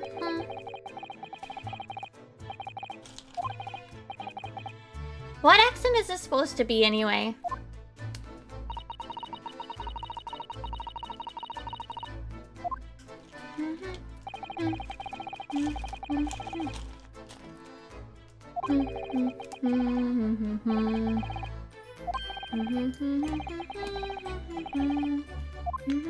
Now, I don't remember where Shane Signers came up.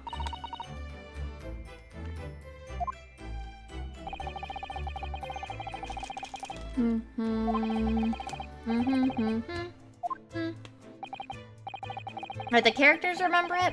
I do recognize it, but this is actually one of those few times where I'm like, you know what? I don't remember where it was mentioned last.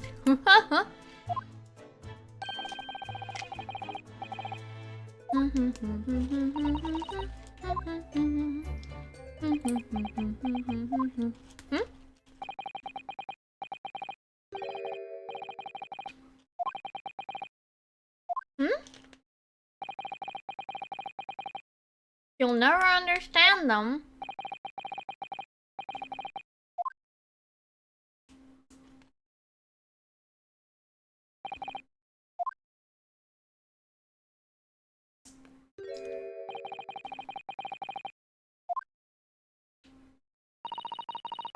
Thank you so much for your time, Governor. Oh, one moment before you're away, hen. Oh? I'm sure I have it here somewhere. What do you got? Ah, found it. Yeah, take this as wee souvenir of your visit to the prison. What? What is it? That's Vigil's dismissal notice. 10 years old now, of course.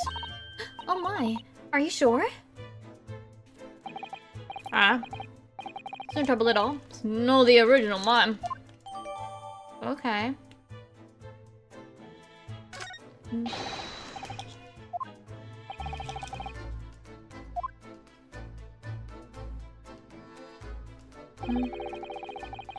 Never come back here?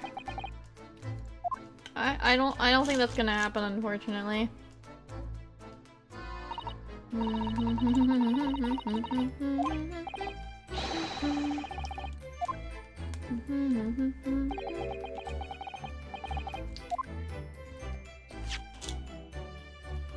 Is this one that we can flip over? No. Clause 132. Is that a real clause? What is it?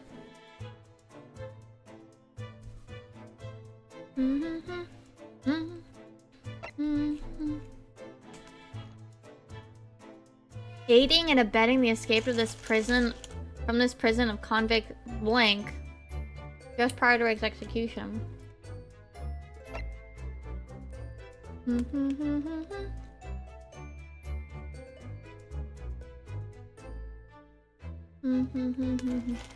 It's a random. I see.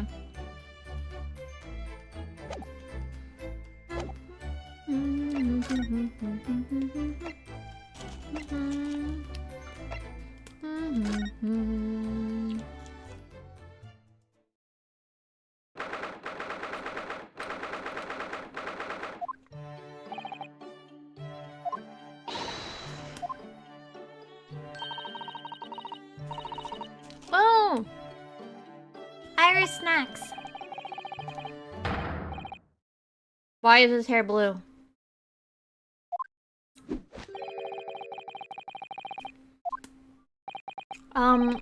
Hello, Mr. Sholmes. Are you good?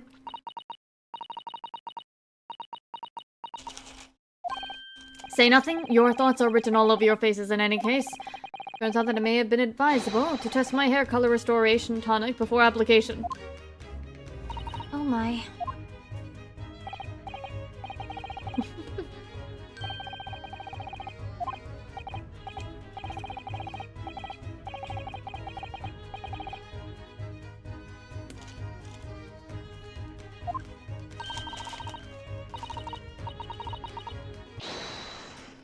Wait, who's shouting Sholmes? Gina! Drop everything, Sholmes. This is more important. Gina? I can't believe it.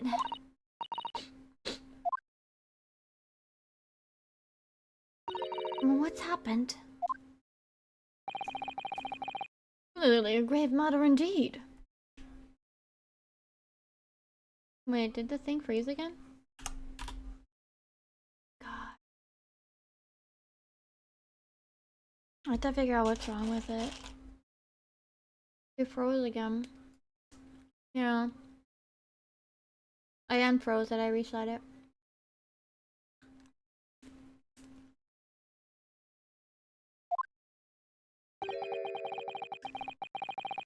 But Miss Lestrade made no mention of my hair whatsoever. It's the boss. What do you mean? Inspector Gregson? The boss is... He's... What?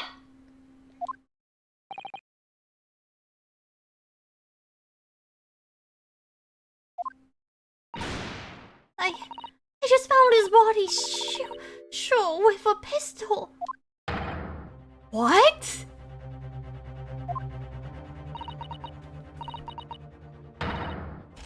Inspector Gregson? He was murdered? Oh, not Gregsy.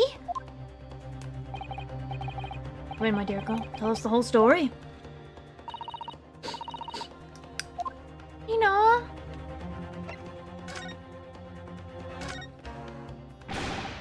Are you serious, Gina? Inspector Gregson was... He was really shot? I don't know much about what happened myself yet. I'm still there, investigating the scene. Where did this take place? A rented room in a building full of flats. Oh, excuse me. On Fresno Street. The outskirts of town. Nowhere near his home. He was perhaps investigating a case then. The thing is, one of the yard knows nothing about no case around there. Oh, that's strange. The boss was... He was so good to me. I know I ain't up to much yet, but one day I was gonna show him. I was gonna show him I'd become a proper detective. Gina... Ginny...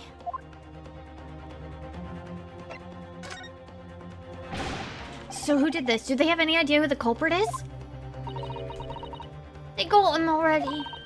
Already?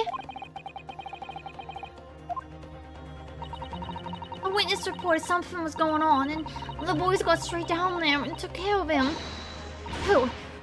What awful person did this? I still can't believe it myself. Gina?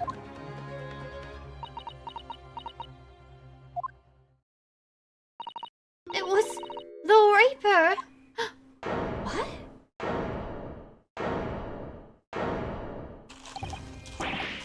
Wait a minute, you don't mean they've arrested Lord Van Sykes for it? That's right. That Reaper bloke's gone and shot the boss. No, Lord Van Sykes?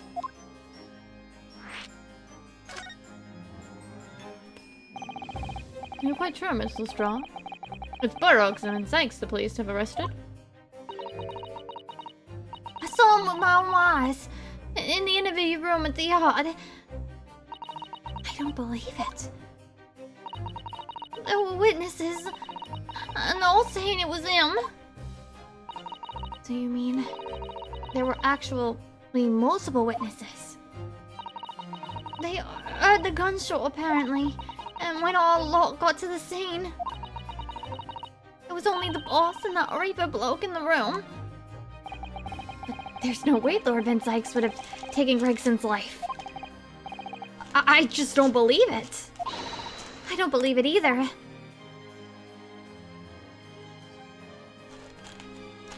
Oh, Gina! Thank you for informing us, Miss Lestrade. This really is most terrible news. I'm dreadfully sorry. What are you saying sorry for? You didn't do nothing.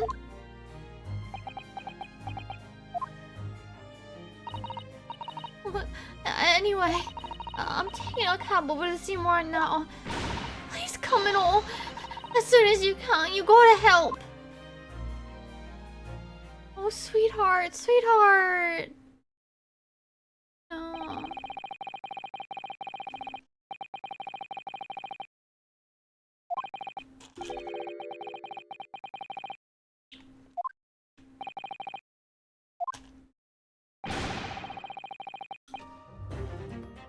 I'm just mad at himself for not...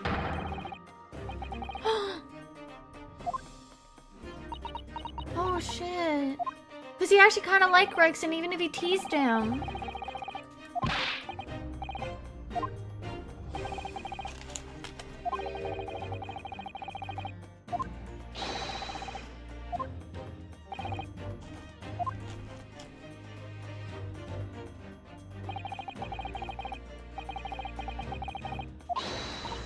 Bruno, Susie. I've called you a handsome. It's waiting outside. Thanks, Eris. Shall we, Miss Usato? Yes. I guess we're going to the prison?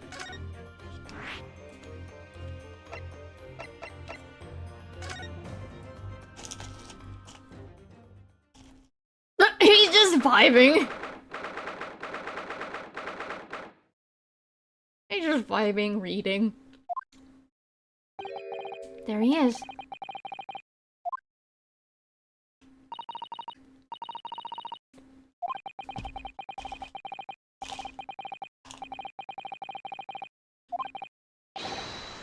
Lord Van Zykes?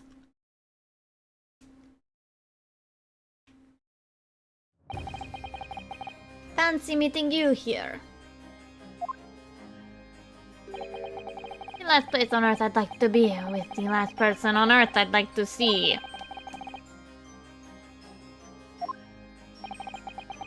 We heard what happened. That Inspector Gregson was... Go home. This has nothing to do with you. But... Forgive me, Lord Van Zykes, but I must disagree.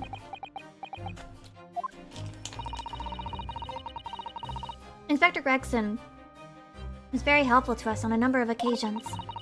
We're indebted to him. At the very least, we owe it to him to find out the truth about his death.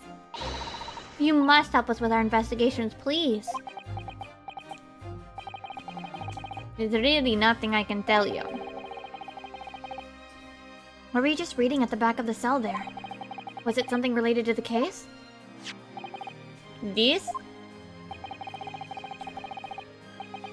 The Yard isn't quite so cavalier with his information as to share the case details with the suspect. This is a letter from an old acquaintance. Oh, who might that be? Someone you know as it happens. Albert Hairbrain. His buddy!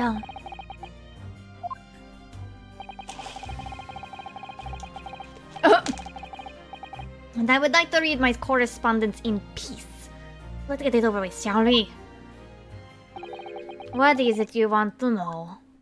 Aww.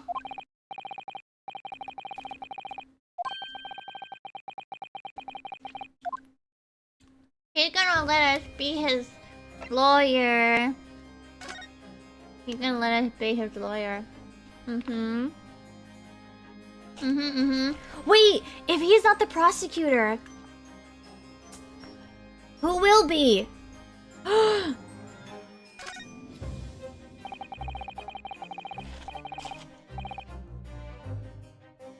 You think he'll prosecute himself?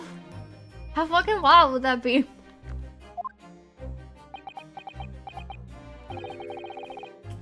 We've had Ryunosuke be his own lawyer. Can you be your own prosecutor?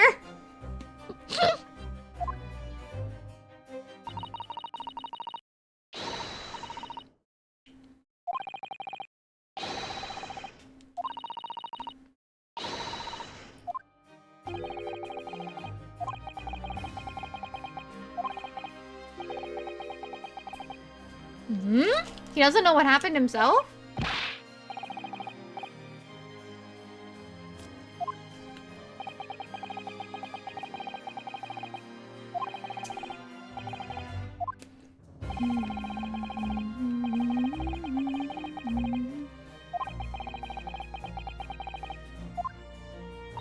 Hmm.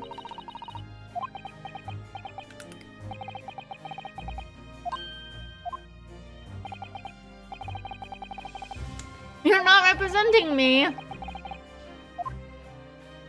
What? Asshole. Who is them? I don't think you can represent yourself. No one's gonna want to represent you because you're the Reaper.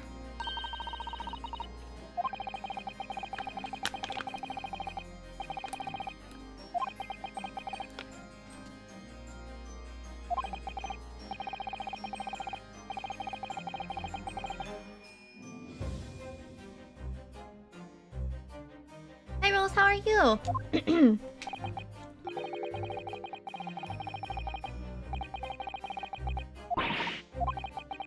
I assure you, no defense lawyer will want to touch me with the end of a barge pole.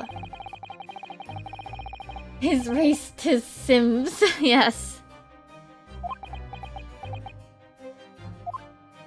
Oh, excuse me. Oh, I see, I see. I hope you get some good practice in. Believe me, nobody wants to know the true identity of this killer more than I. However, it seems things may come to a head before I have the chance to uncover the truth about that.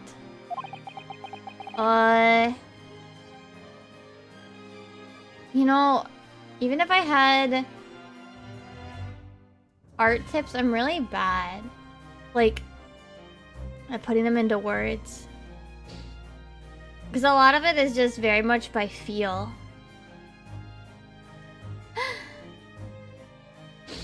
I remember this one video I watched. I forget the Japanese artist. They do a bunch of like correction videos, but they essentially said just scribble it out, like just draw whatever. And then the construction lines are actually more like you should treat them as more as correction lines. Like to fix up things like the layout of the face or whatever. Rather than treating them as like you have to do it because it might make things feel more stiff. But that's only what I've heard.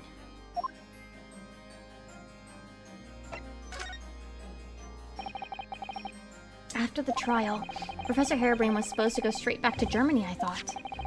He sent a letter to inform me of his safe arrival at home. I arranged his passage by sea and rail. It's a relief, I must say. He should now be beyond the reaches of the Reaper. Because the Reaper doesn't follow people abroad, you mean? Yes, so it seems. Your stupid little Nipponese friend, for example. You told me he was keeping well in Japan when I inquired the other day. Yes, that's right. He's an author now, happily working in Tokyo. But Professor Harebrain is safely back in Germany now. Yes.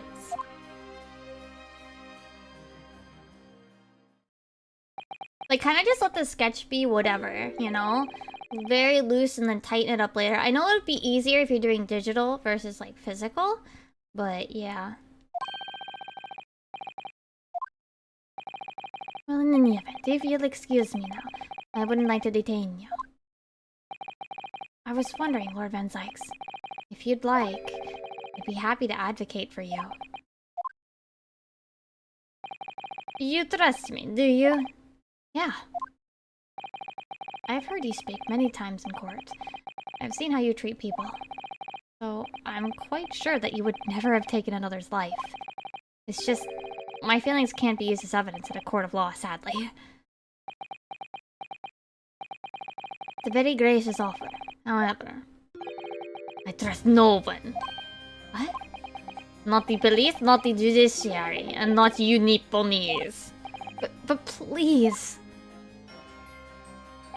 I have no intention of engaging your services. Chasm between us is just too wide and too deep, it seems. Huh? I'd appreciate it if you don't visit again. Then neither of us will have to waste any more time. Perhaps we need to dig a little deeper and find out more about Lord Van Zykes and what happened to Inspector Gregson.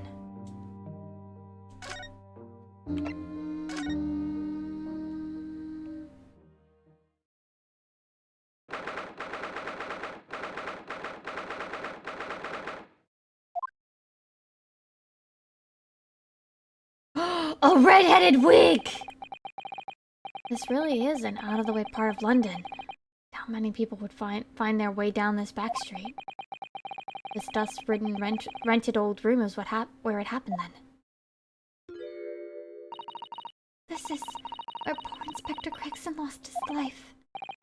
Yeah, and the police are already hard at work investigating, it seems. I don't see Mr. Sholmes anywhere, though. Perhaps his investigation has taken him elsewhere. Oi! What do you think you're doing here? There. Every one of them drawers has got to be taken out right so you can look underneath and all. I want the space above the ceiling checked, and don't forget to check inside the chimney stack too. Blimey, ain't you lot never gone over a house looking for dough when the owners are out of town? Nina's obviously got some unique investigative techniques she wants everyone to adopt. Oh! Oh, so you've turned up at last, mind you. I ain't been here long myself. Well, again, Gina. Sholmes has only just left. You're lucky you missed that. He went prancing around here, pointing at stuff and flicking that out of his, and then just scuppered. Oh, he's finished investigating already, you mean? Yeah, he didn't stop to say nothing to no one. Not even me. Gina, would you mind if we investigated too? Listen, Odo. You're a lawyer, right? Yes? Why? Well, you're not thinking of trying to help that Reaper bloke, are you? Oh, poor Gina. She's never gonna forget, is she? That trial will haunt her forever. Gina, if you don't mind me saying, if Lord Van Zykes really is responsible for this crime, he will be duly and fairly judged in court. I suppose you're right, yeah. Go on then, Odo. Get investigating. I want to know the truth about what really happened here. Thank you, Gina. I love Gina. It's a photograph stand. Wait, who's this? What's the matter? Your eyes look like they're about to pop out of your head. They are! Look! Mr. Naruhodo, look quickly! Why do I feel like this woman is familiar somehow? Of course she's familiar. We met her only this morning. It's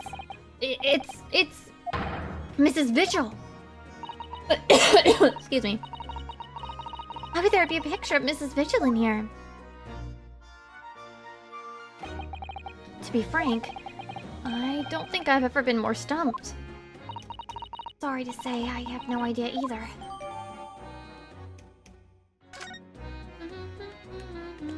Can I turn it over in 3D? No, okay. What about these? This looks like some sort of notice board or something. And it's absolutely covered in scraps of paper. Ah, Mr. Naruhodo, look! This, you mean? It's an autopsy report, isn't it? And these are case notes here. And details of prison inmates. Yes, in fact, they're all the sort of documents that only detectives could normally acquire. What on earth went on in this room? Some old newspaper cuttings. And this one here. Oh yes, the advertisement, you mean? To the Red-Headed League? But why? What doing here? Whoever occupied this room was clearly interested in it for some reason.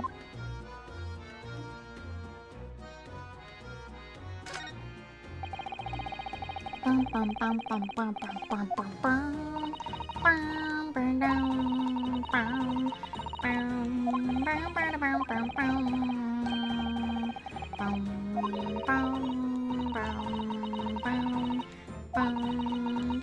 bum bum bum Oh.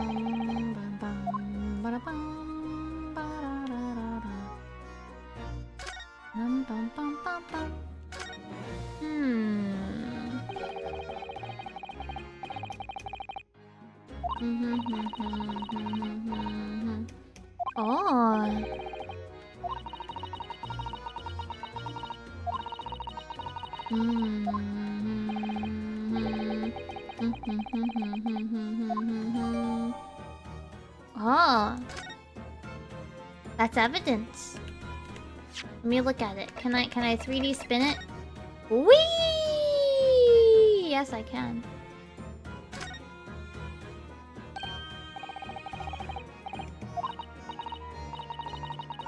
Scorch marks.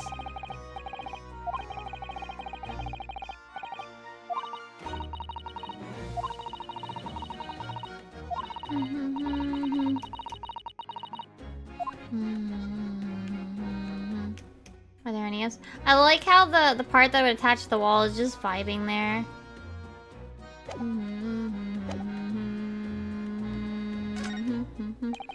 Like we're able to turn it around. Like we ripped it off the wall.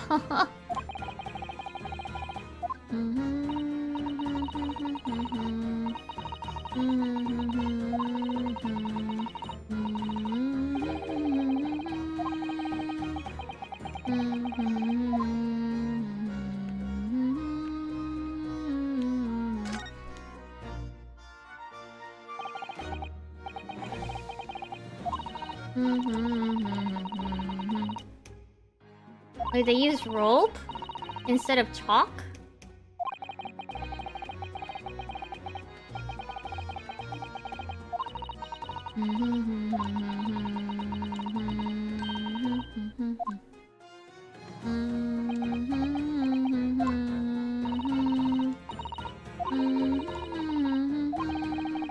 Wait, we're never gonna get to see him reload his fish and chips again.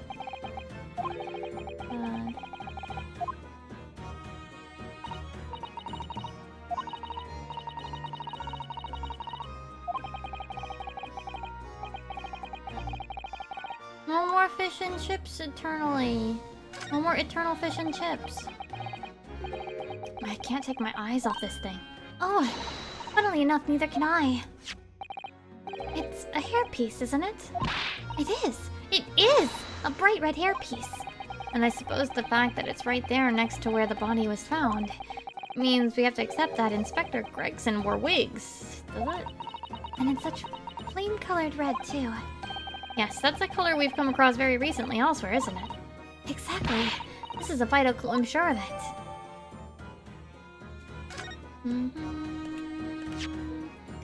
Can I turn this around? Whee!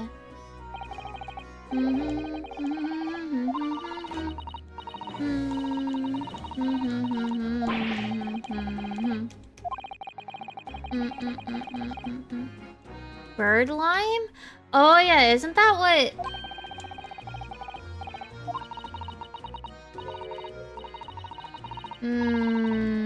That's a type of glue, huh?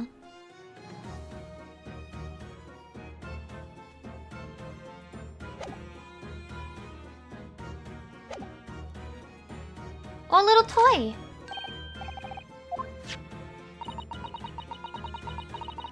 Little model policeman, how cute!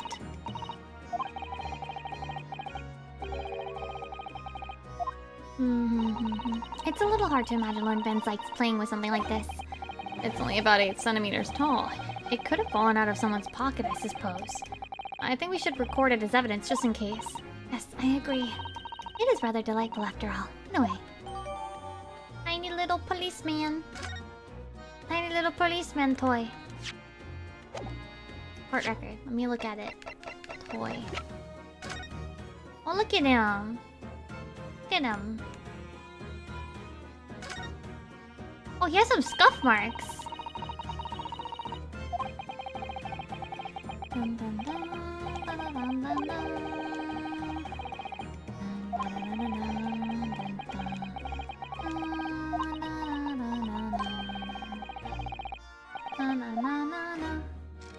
Oh! Oh! What?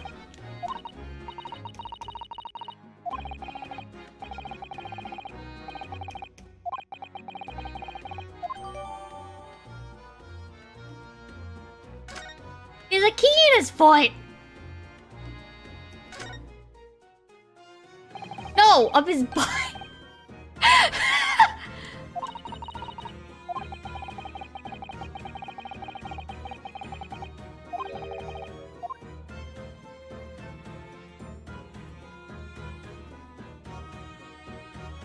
Okay.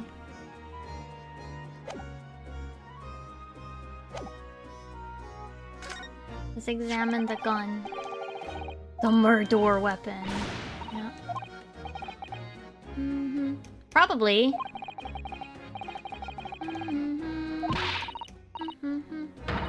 Fire a shot. No, no, no.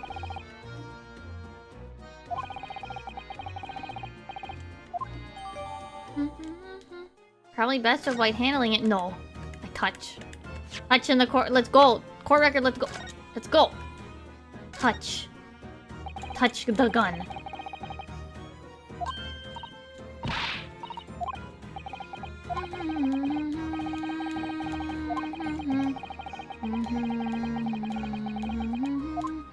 Oh, is it just gonna tell me to ask other people about gun? It is. Okay.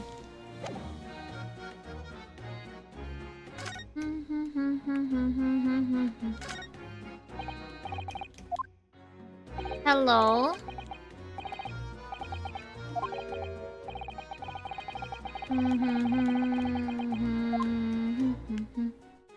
Hello?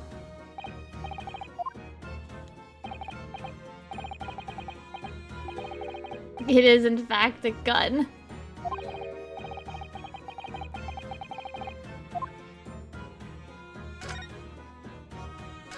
Hello, sir?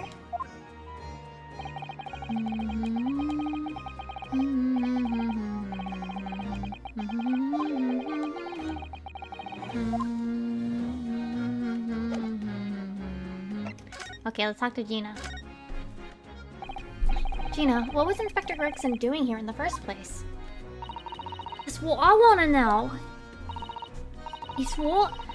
Half a year since I got out of the clink. That's when I decided to give up me diving and become a detective instead. Oh, yeah. Mr. Sholmes twisted the inspector's arm to agree to take you on as an apprentice, didn't he? Somewhat like that, I think. Anyway, the point is, I didn't really know much about the boss till then. But it turns out he's a bit of a legend at the yard. Goodness, really? They say he managed to solve some really tricky case, just like that. He did? Yup. And ever since then, he started going on all sorts of investigations, but always on his own. No one else at the yard even knows what half the cases he's working on are, apparently. That's not how it's supposed to work, is it? Now, what was the legendary inspector doing in a dingy little room like this? I know he had a lot of respect for the Reaper and all. And look where that landed him! Respect for the Reaper? In what way?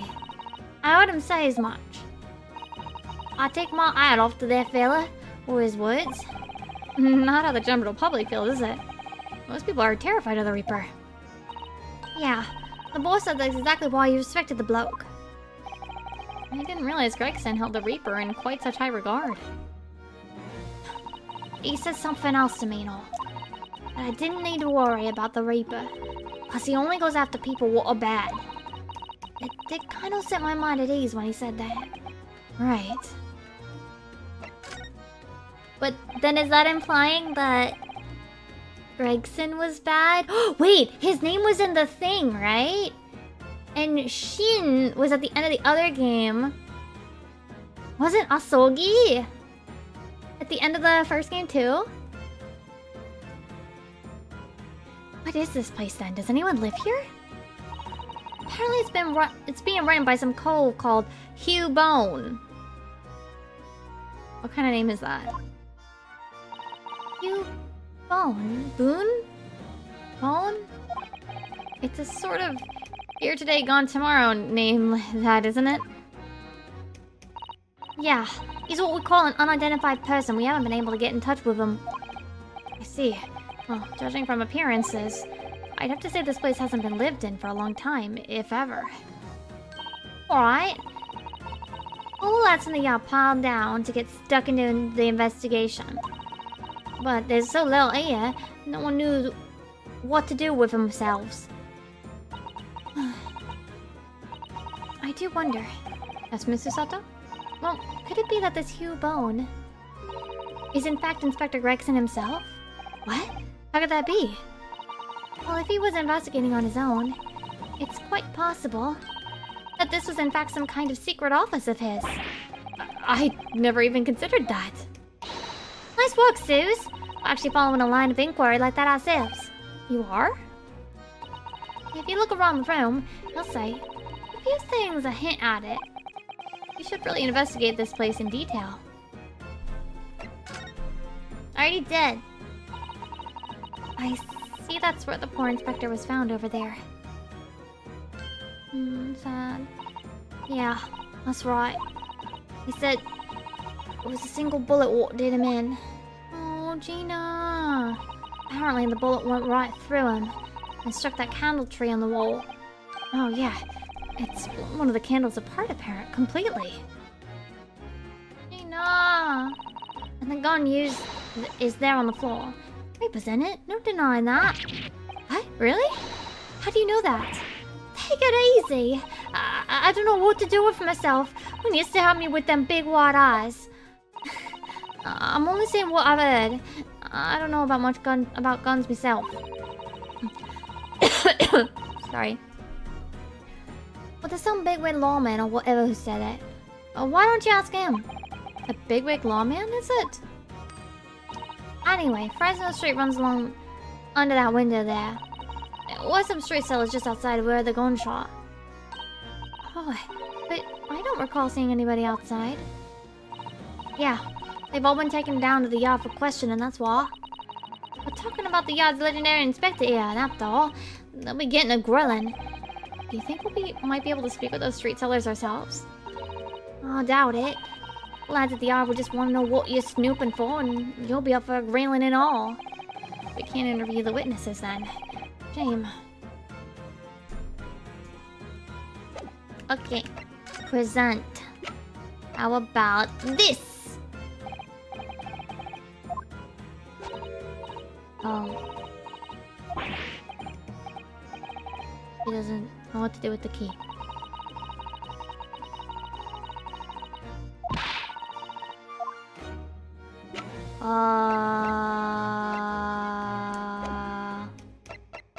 Did I miss anything in here?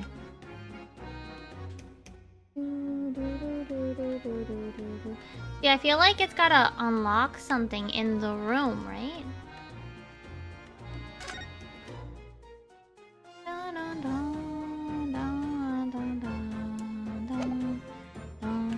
What else could I present to her? The gun? No. She says she doesn't know about guns either.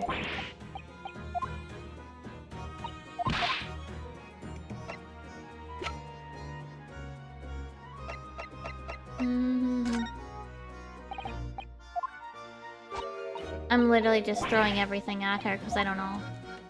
I feel like I should be giving her something else. Oh! Oh, that business? Yup, Inspector Lestrade's ears soon had that one buttoned up. I thought it was Mr. Sholmes who led that pair into a trap, wasn't it?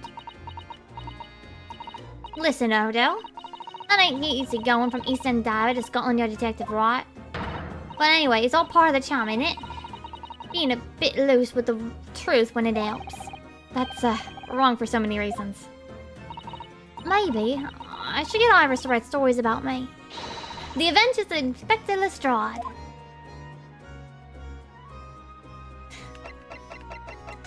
Does she know anything about the wig? No.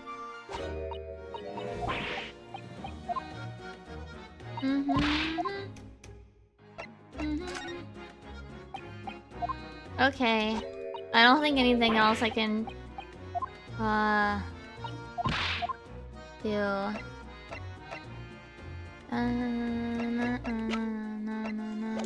Okay, I guess I have to move because I don't think there's anything else. Alright, this one, we have to go here. Whenever she says, I don't think we've been here in a while, that means that's the next place we have to go. That means there's something new here.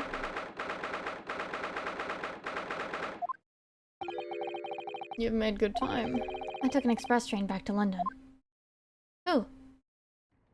I can hear Lord Strongheart. Can you? Yes. It sounds as though he's talking to someone. Oh! Kazuma! Is everything in place? I had a private compartment on the train so I could check all the paperwork. Wait. What paperwork? What paperwork? It's... Kazuma-sama!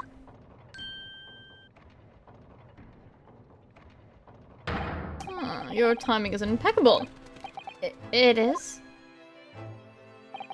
No doubt you have heard the sickening news about the Reaper's latest devilry.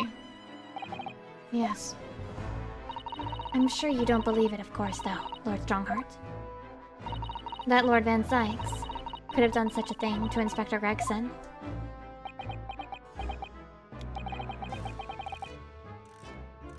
I don't like him anymore. And the facts in this case point to one thing. The unavoidable accusal of Lord Van Sykes for this crime. Whoa, I don't like this.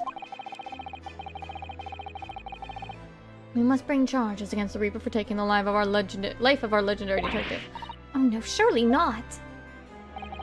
It's a truly regrettable situation. Tomorrow, the Forensic Science Symposium finally begins. At the very least, then, we can show the world our justice system's swift and equitable processes. Oh, for fuck's sake. Hold on. It did.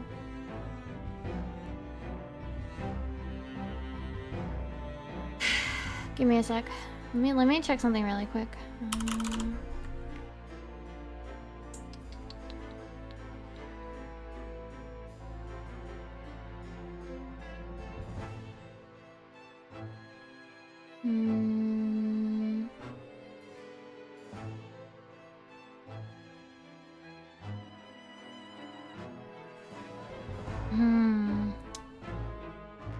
It is doing the same error as before.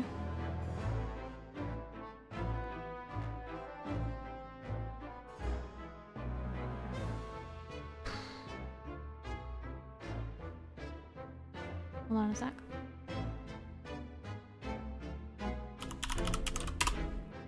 Maybe there's something wrong with OBS in this case. It wasn't doing this yesterday though, right?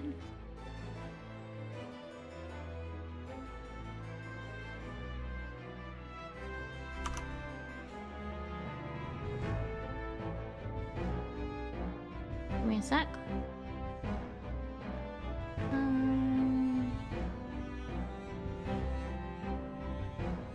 Sorry, it's in front of me right now.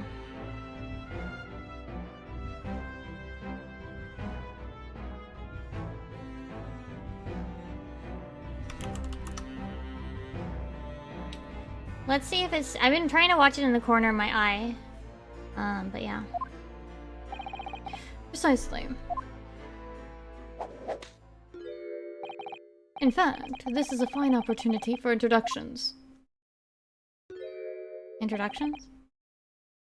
Kazuma. But pointing it out is also helpful. Oh, but of course, you're already acquainted, aren't you? Mr. Asogi here will be present at tomorrow's proceedings. Leading the prosecution. Oh. Wait. What? Kazuma. As I'm sure you're aware, he's a very capable practitioner of law. Kazuma-sama. Prosecutor?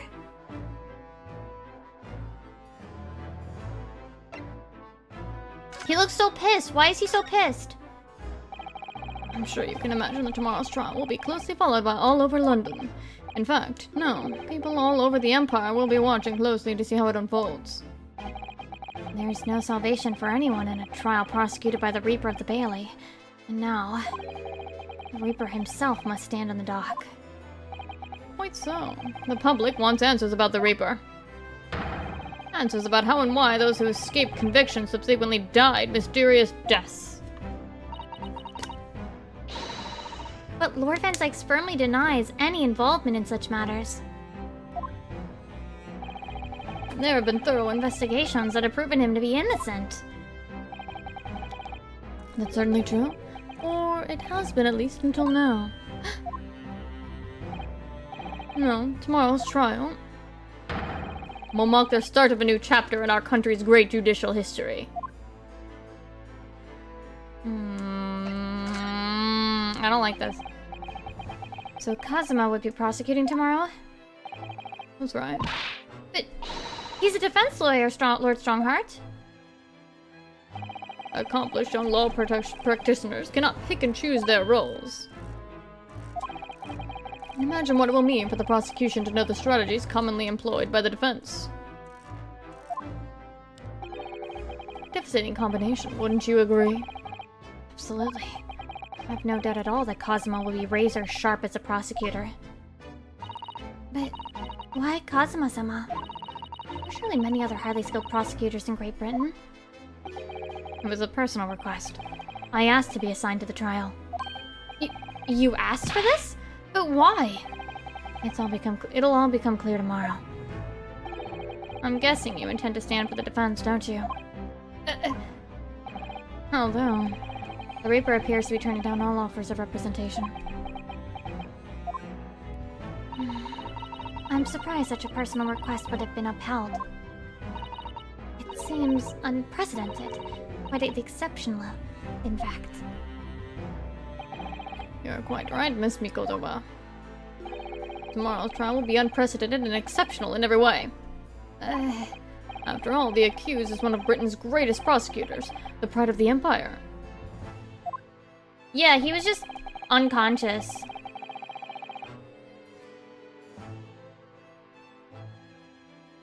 He could have been in trouble if he had stayed unconscious for too long, though. But we didn't get much. That's all we got from Sholm so far. So that's why you're happy to let a foreigner handle the prosecution?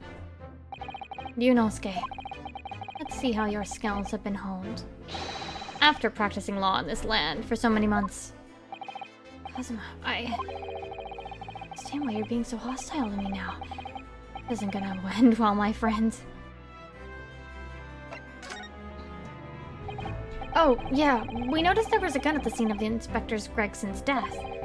Do you know if it belongs to Lord Van Zykes? That would be a question for the lead detective investigating the scene. Well, the thing is, she wasn't sure, so she told me I should ask somebody higher up who might know. That's right, Mr. Naruto, be direct. There's certainly a model that's issued to all personnel involved in law enforcement, yes. Which includes prosecutors, as I'm sure you can imagine. In that case, it could actually have belonged to the victim. No. Gregson had his gun on his person. What about Lord Van Zykes? He claims it's currently not in his possession. What? According to his story, he lost it. In short, more than a little suspicious. But just because the gun in question is the same type as the defendant is no proof that it's actually his. No, of course not. Nevertheless, the situation is grave for Lord Van Zykes. What else can I present?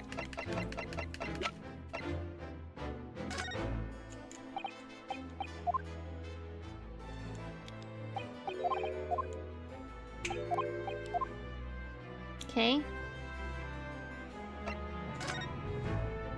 Nope, doesn't show up in the corner, so it's not of use.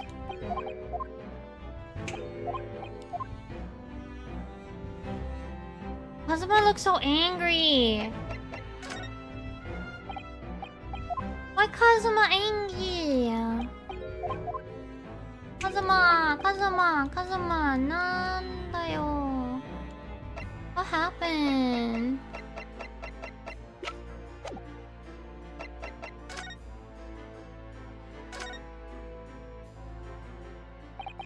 I'm sorry for all the worry I've caused you. It'll be alright now. Has your memory completely returned? Yes, completely. I remember everything. Including what I was coming here to do. Right. Kazuma-sama! Can't tell you how happy I am to see you alive and well like this.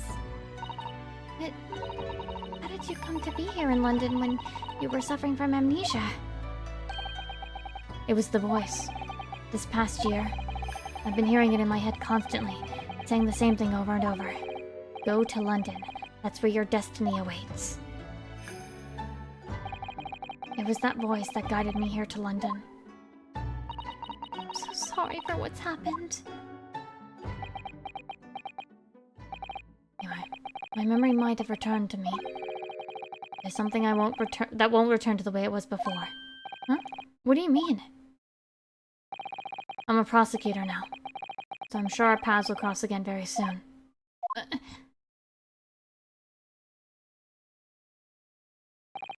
It doesn't look like we're gonna get glean much more here. Well, thank you very much, Lord Strongheart. Remember, tomorrow's trial will go down in our Empire's history. There's much you could learn from the public gallery. What? Hold it! Ah! Kazuma! Before you go, Ryunosuke. Oh, what is it, Kazuma? I just wanted to thank you. But Kazuma-sama... You took my determination to heart, and brought it with you over the ocean in my stead. And you carried out my rope to perfection.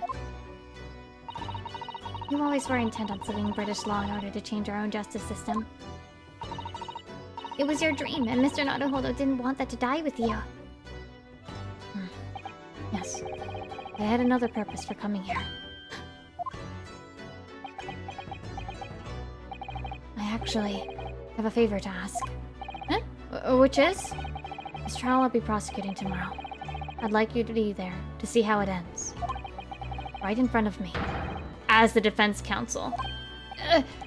Why? What's this all about? I know you have what it takes. But Van Sykes would never put his fate in my hands. On the contrary, he recognizes your talent. It does? It's not easy to see behind the facade sometimes. Here, have a look at this. Aww! He kind of looks like he's forcing it, though.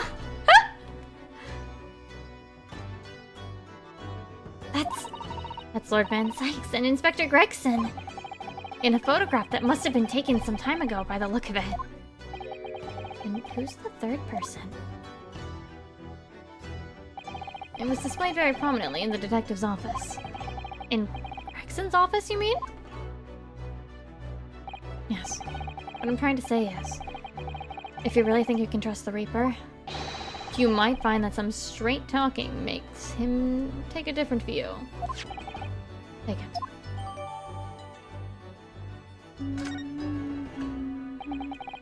I don't understand. Why are you giving me this? Just hurry, Ryunosuke. Visiting hours at the prison are almost over. What are you doing, Kazuma?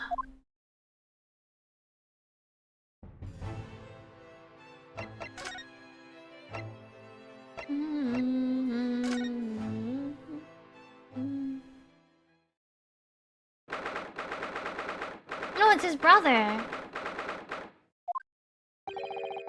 Lord Van Sykes is still reading that letter. We've been gone quite some time, though. Either he's an incredibly slow reader, or it's an incredibly long letter, or he just wants to reread it, I don't know.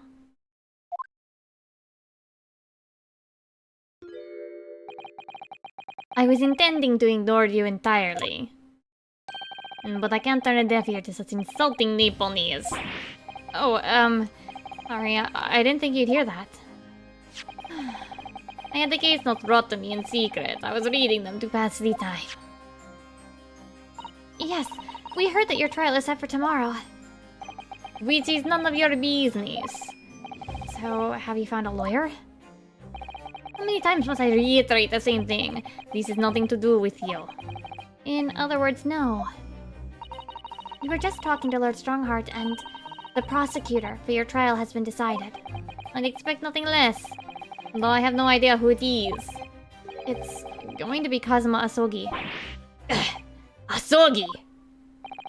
That made the color drain from his face.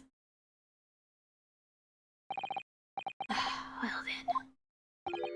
It seems I'm going to have to engage in conversation with you again after all.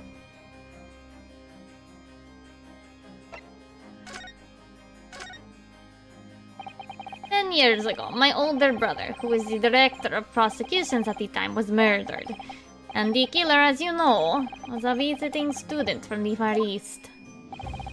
Not a single day goes by I don't curse the name Asogi. Genshin Asogi was Kazuma-sama's father. So what cruel twist of fate it is now, 10 years later. The man's son is to crucify me in some kangaroo court. I still don't understand why Lord Strongheart apprenticed Kazuma to you. It's what he does. No doubt he knew of the young man's true identity from the outset. But what could he have been hoping to achieve? And let's not forget that it was only 8 days ago that Kazuma recovered from his amnesia. Why would Lord Strongheart assign this trial to somebody like that? Asogi. That name is the very epitome of my bane. The bane that is you Nipponese. Right. Your hatred of all us Japanese. Your racism. I'd only just been appointed as a prosecutor when it happened 10 years ago. My brother Clint, the director of prosecutions, was hunting down a mass murderer. The so-called professor. Assigned to the investigation as his partner was a certain visiting student dispatched from Scotland Yard. And that was Genshin Asogi? Exactly. I developed a deep respect for the man. He seemed noble-minded and chivalrous in the extreme to me. But none of us saw the true nature of the man. Ooh! Spooky music. I lost everything when it happened. My esteemed brother. The people I believed in. And any semblance of right prevailing over wrong. How awful. To avenge my brother, I prosecuted in Asogi's trial. It wouldn't ordinarily have been allowed, but I beleaguered the ascribed prosecutor until he consented. What do you mean by the ascribed prosecutor? The man in charge of the Professor case inquiry. Lord Male Strongheart. Oh! Wait, what? Lord Strongheart?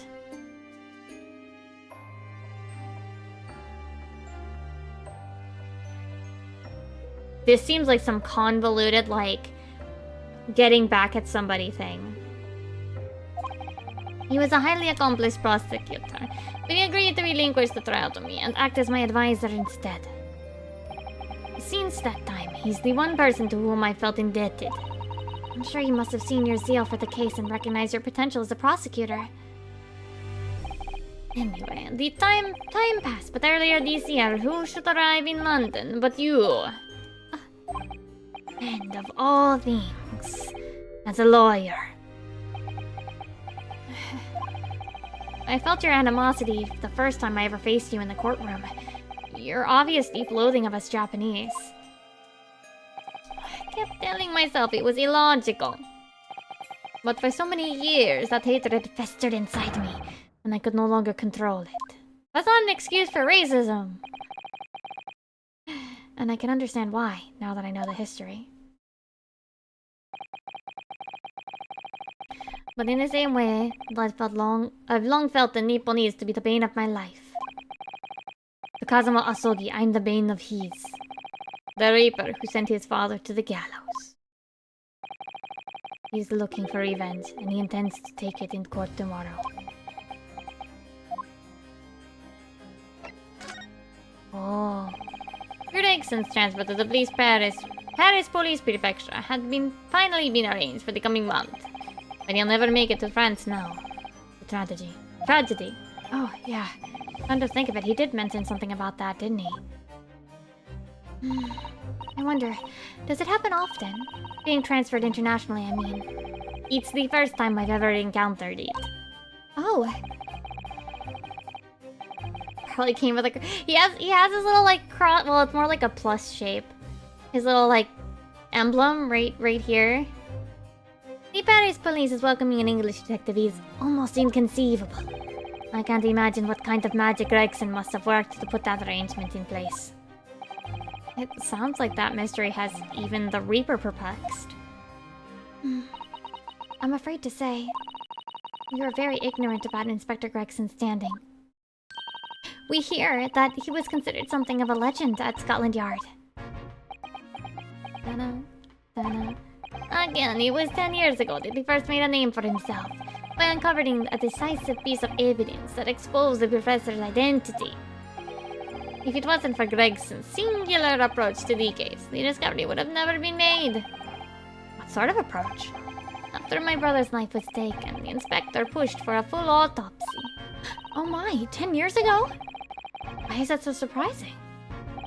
Autopsy was considered a desecration of the body at the time, and rarely performed. And my brother was of course the noble. That made the idea of it even more unthinkable. Something Gregson had dug up in his investigations made him determined it was necessary. His powerful conviction somehow influenced the House of Lords. As a result, I could avenge my brother's death. So, you must have had great confidence in the inspector's abilities then. And it's even more inconceivable that you would have taken his life. I don't have confidence in anyone. Oh. And I'm sure Gregson felt the same way. I have no doubt he thought of me as only as the ominous Reaper, like the rest of London. No! You have a picture!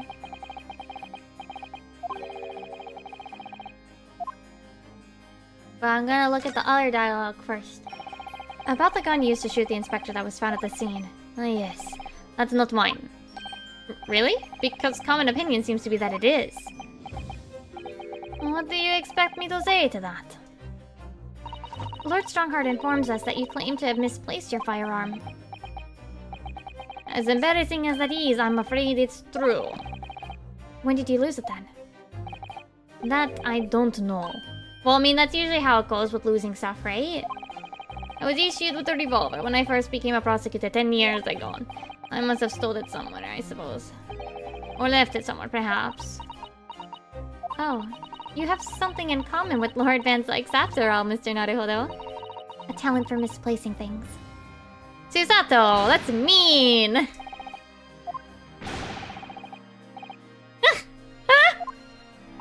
They're both mad at her.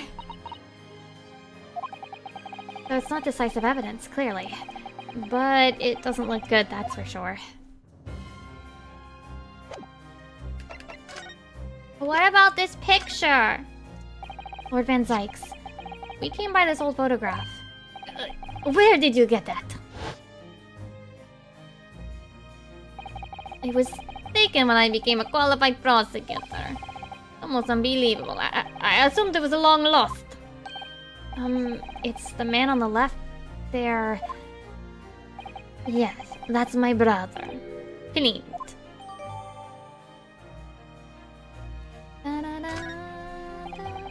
It had to be, really. They look too similar. Apparently this picture was prominently displayed in Gregson's office. He had a deep respect for you, you know. Are you aware of that? Respect? That's nonsense! No, we've heard someone to attest to it very clearly. Inspector Gina Lestrade, no less.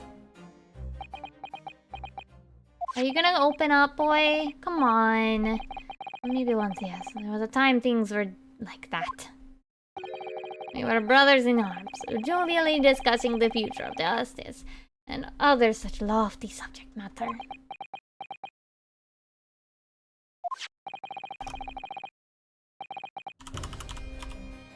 Fucking broke again.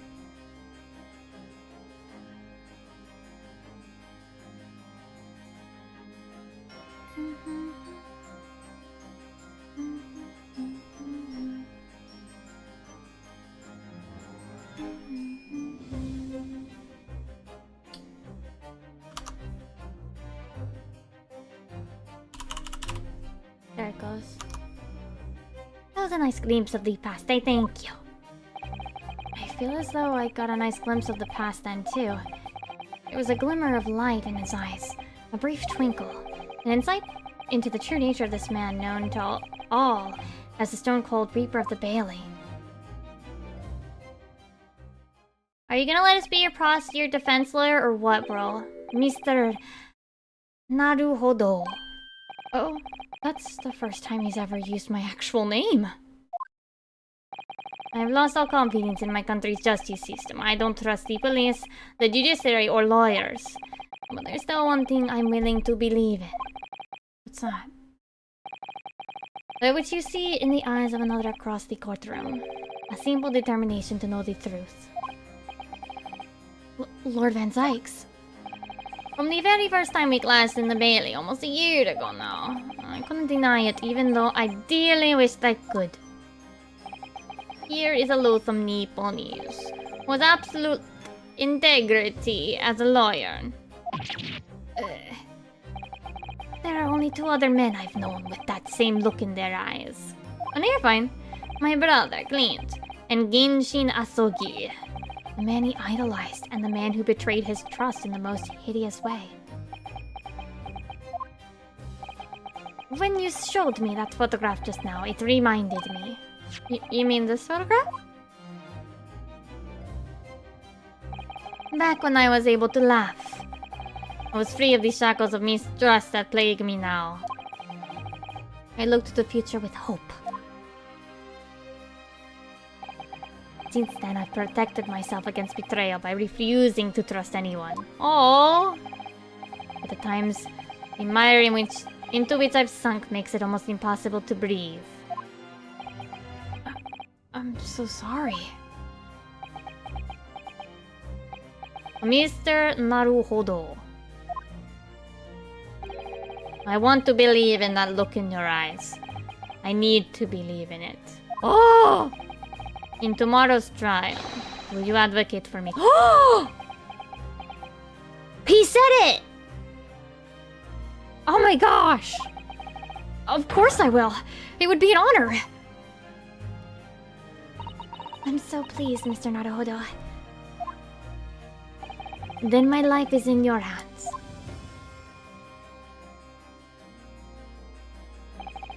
For Lord Van Zykes, that must have been an incredibly hard thing to ask.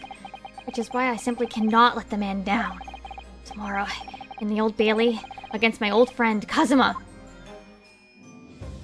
Alright, this is probably gonna be a split in 2 trial, right?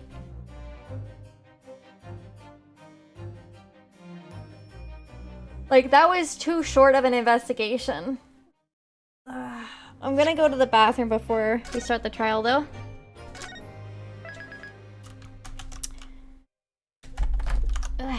Give me 1 sec.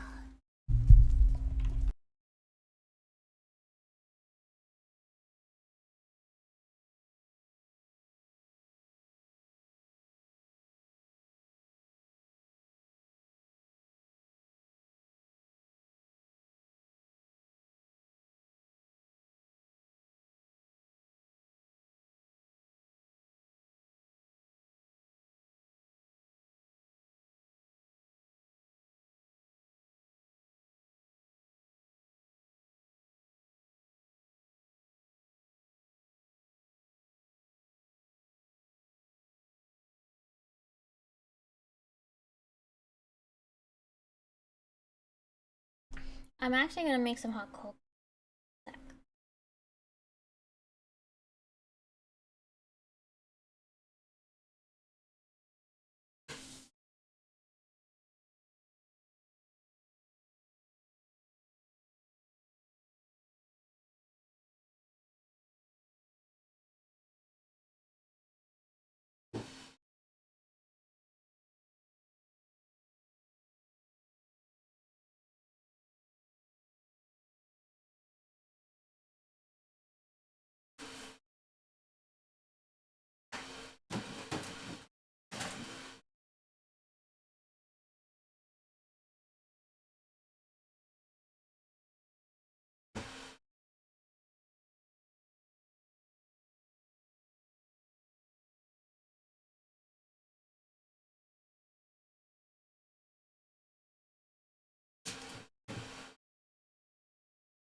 Okay, I'm waiting. I'm waiting for the hot cocoa.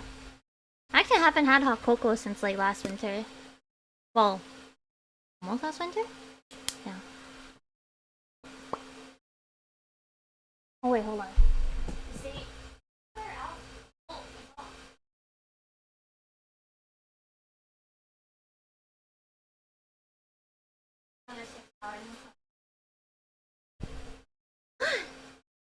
Okay. I was like thinking to myself, oh yeah, like I have my new chapsticks, right? So I have like 2 that just chill out here. No, I think the problem is the marshmallows, just they're so tiny. But I got a pack of 4. So I have 1 that's gonna live in my main purse, 1 that's sitting on the kotatsu table, and I have 2 that are just here. I also have the Kirby one. And actually the reason I got more is because the Kirby one's at the end of its stick, which is a little sad. A little sad.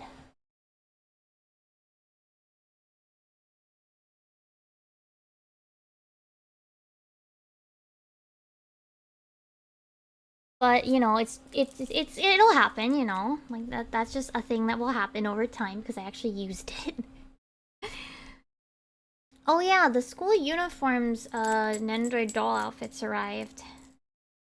I am thankfully done with Ami Ami until next year now. So, okay, hold on. Tea's ready. Or well, boiling water's ready.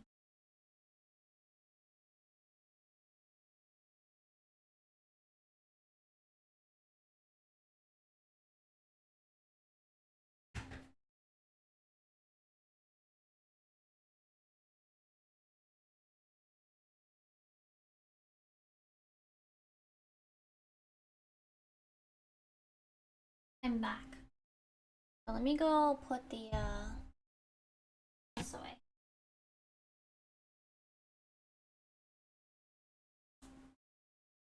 I brought Teddy Grahams just in case I want another snack. Lisa, one sec. I gotta adjust my blinky. Yoisho.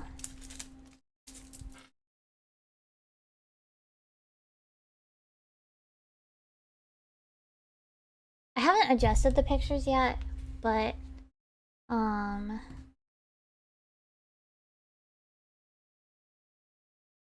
let's see. Photos. This one.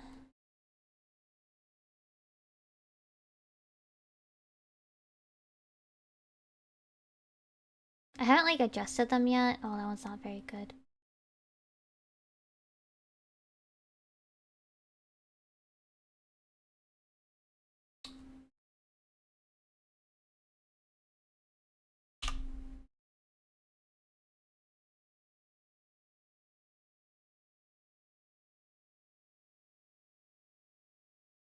Some of these are like partially out of focus. I should have been more careful about it. But there's one. I got both colors. Then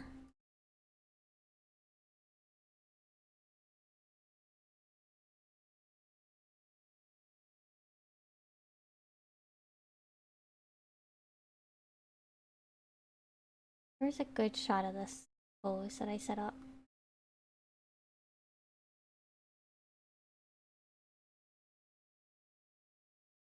Try this one.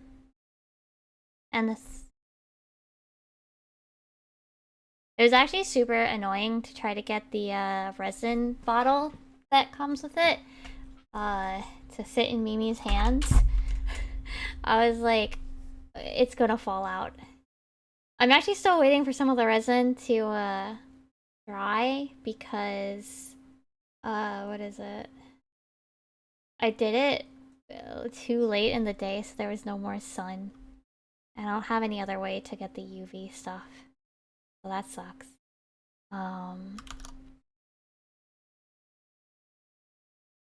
They're little candles. Little fake candles. Okay.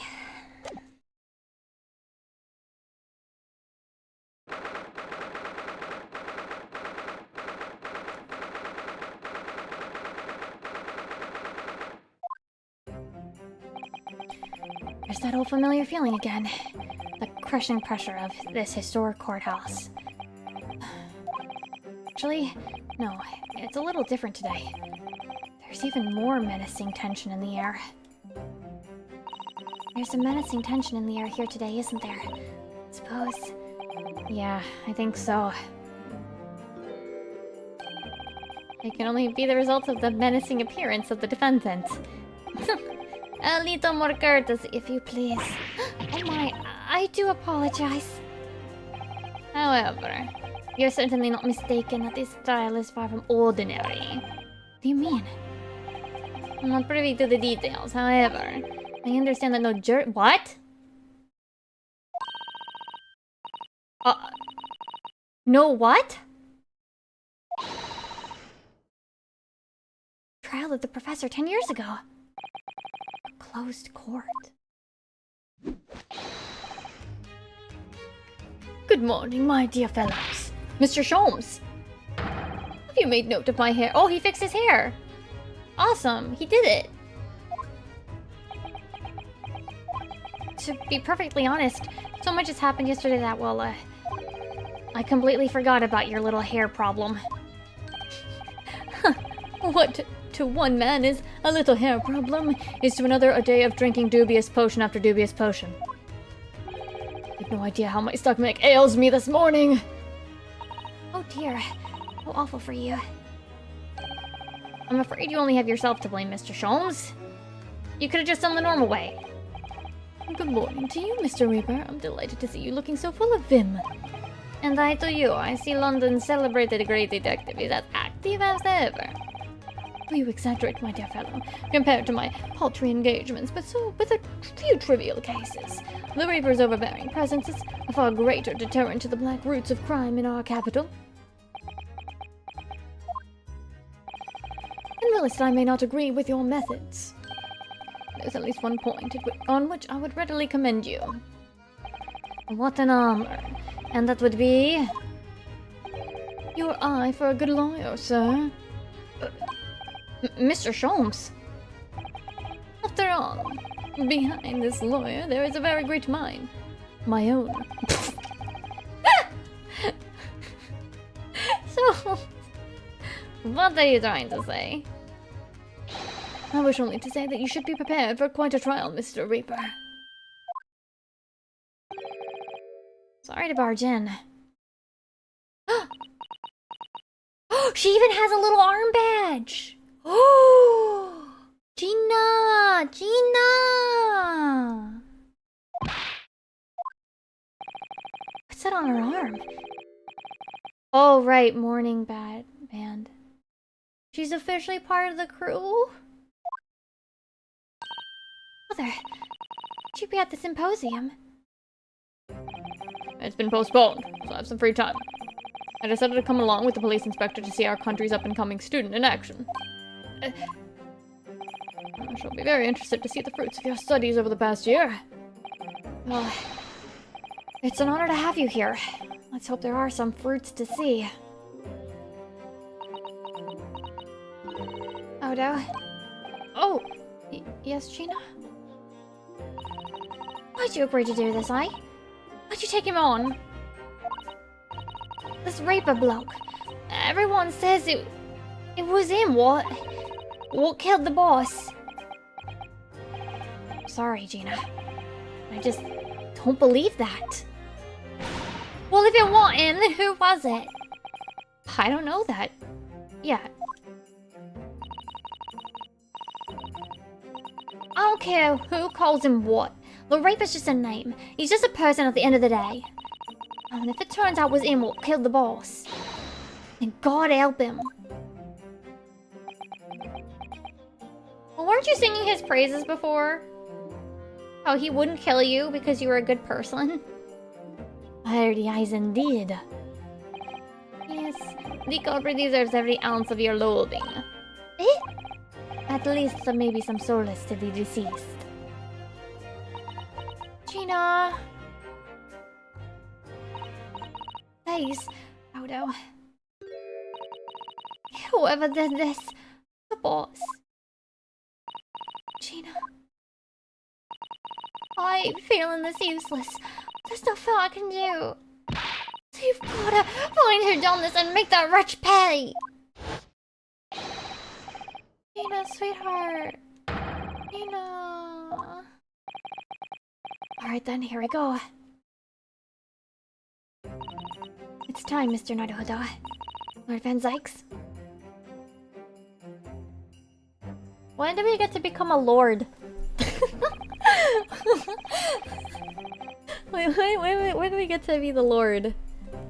When do we get to be so prestigious that we get called lord? One who lost his treasured brother to a mass murderer. One who lost his treasured father in a foreign court of law. One who lost the man who helped her escape destitution. That misfortune, all that pain, on course to collide headlong in this trial. It's time to shine a light on all these dark events. If her truth is revealed, I'm going to have to look it straight in the eye. Bow, bow, bow, bow, bow, bow, bow, bow, bow, bow.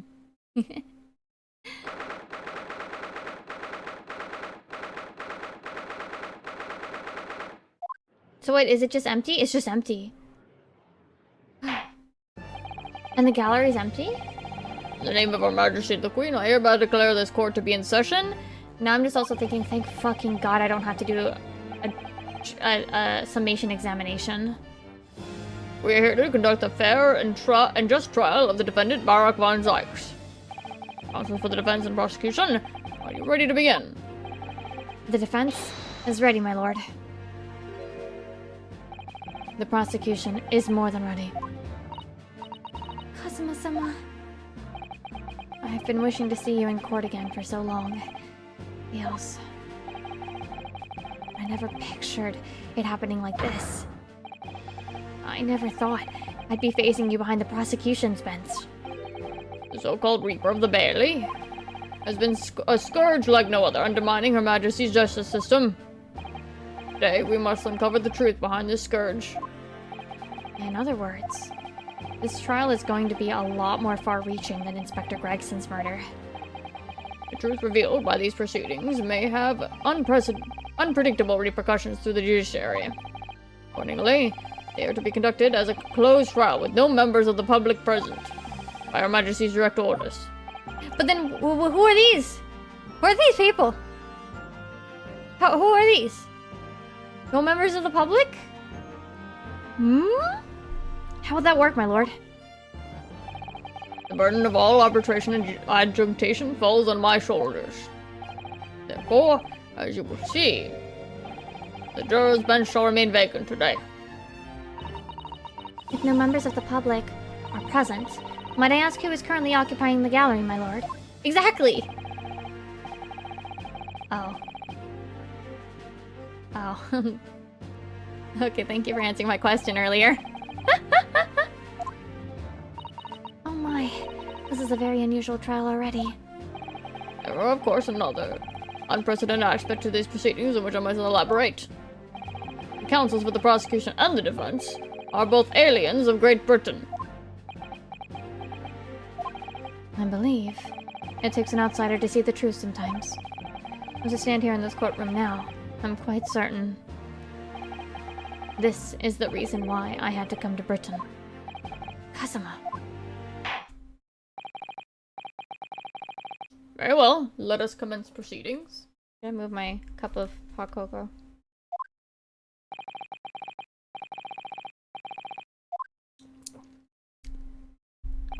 Certainly, my lord. Ooh. The incident took place on 1st November, at just after 5 o'clock in the afternoon. The location was a building of flats on Fresno Street on the outskirts of the city.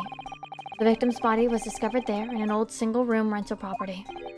Yes, Inspector Tobias Gregson, a name known very well indeed to this court. At least for his miraculous resolution of one of this country's grimmest cases 10 years ago. The professor case. How sure are you about the time of this incident? Several witnesses on the street outside heard the gunshots, and have all reported the same time. Yes, that's what Gina told us too. were a number of witnesses.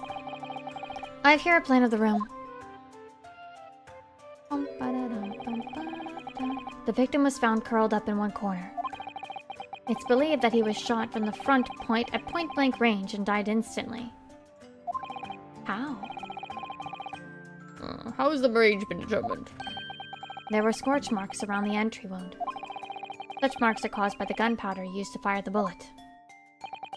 But powder hot enough to leave scorch marks is only ejected a few inches beyond the end of the barrel. In other words, it only happens when the target is at point-blank range. I see, yes. You give her the detailed explanation, Counsel.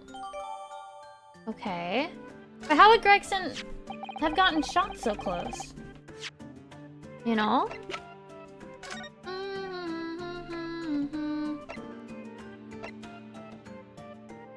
There's a blank on the time of death.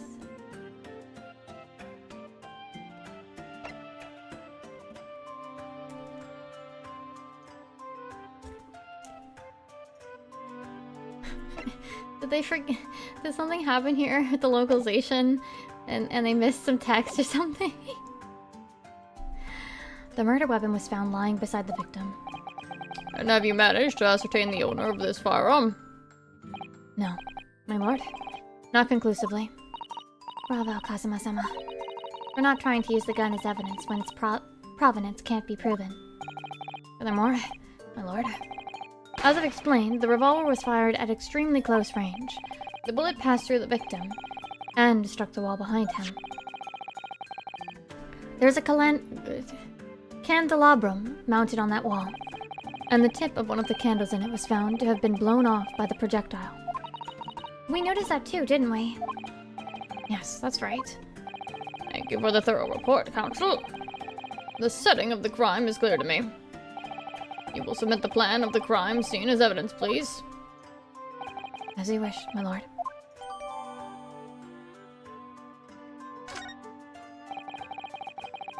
Is this Fresno Street room Inspector Gregson's private abode? No, my lord. The room is rented to a Mr. Hugh Bone, but there is precious little furniture inside, and it is generally in a poor state of repair. So what on earth was Gregson even doing there? Presumably he was investigating some case or another. When policeman was informed of the gunshot from the witnesses and rushed to the scene, he found only the deceased inspector and the accused standing alongside holding the revolver. The attending officer arrested the accused on the spot. Is this essentially the same as the first case? We found some dude holding a gun there and they arrested them? Like how Ryunosuke was in the very first case?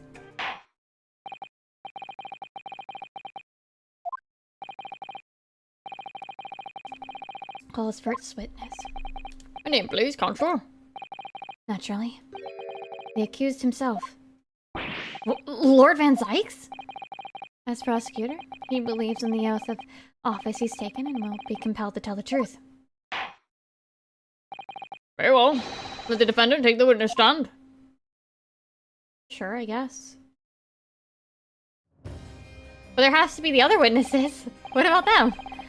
The witness, state your name and occupation for the court. Barak Van Zykes, Old Bailey prosecutor. I presume, Lord Van Zykes, that you heard Prosecutor Asogi's opening I still don't know. Precise? I don't know. I did. It is alleged that you were found at the... That's the judge again. It's alleged that you were found at the scene of the crime. And that you were arrested by the arriving police officer. Can you confirm this? Yes, my lord. Then I'm sure the court would like to hear you explain some things away. Namely, why you were there in the room on Fresno Street at the time in question. And what exactly took place. Oh my god, Kazuma's sprite or model motions are like so like threatening. I intend to explain away nothing. I will simply tell the truth. I must say, Lord Van Zykes, I never imagined this day would come. Or rather, I didn't want to imagine it would come. But since you became known as the Reaper, a part of me has been dreading it. Bonk. Your formal testimony then, witness. Okay. Wait, did we get a sec? Did we when we wait? Are we gonna get a different sprite for the, like the first time on the other side of like when we do cross-examination? I was investigating Gregson, and my inquiries had led me to that address. When I first entered the room that day, it was dark inside and I saw no one. A moment later, I heard the gunshot. I spun around and saw the revolver on the floor. Just as I picked the firearm up to examine it. He didn't go in wearing a cape? No, that would make him look more sus, right? The door flew open and I heard a man scream. It was only then that the body of Inspector Gregson appeared before me. A testimony? Was the whole truth? It was. So, you heard a shot being fired in a room with no living occupants. And moments later, a corpse somehow appeared before your eyes, is that it? You're right. You haven't explained away anything.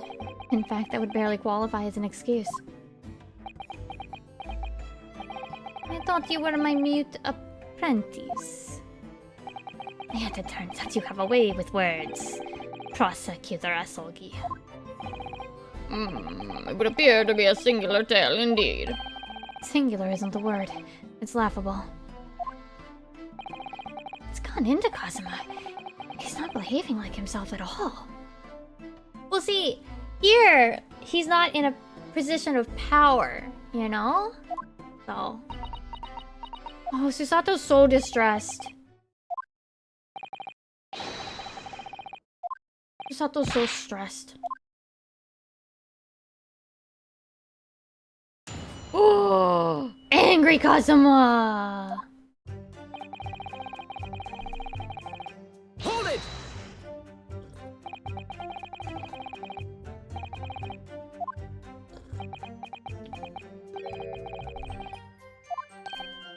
I'm not at liberty to say, oh, that's great.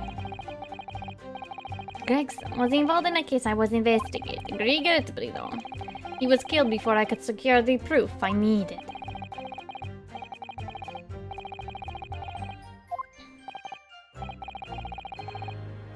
Yeah, like, Kazuma had this very, like, friendly bro air to him, and now he's like...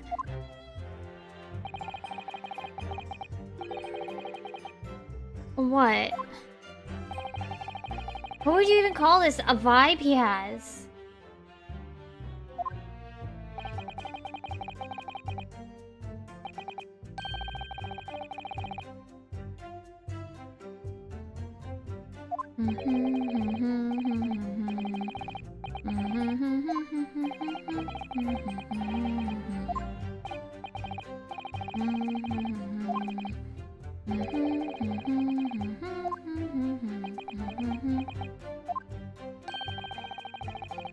Yeah, his whole demeanor is very different.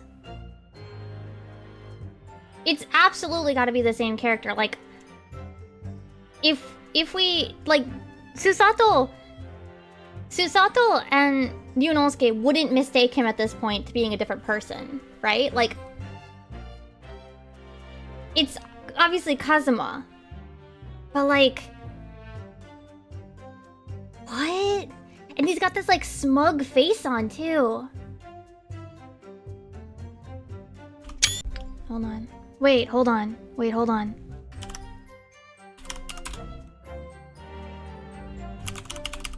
Hold on, hold on.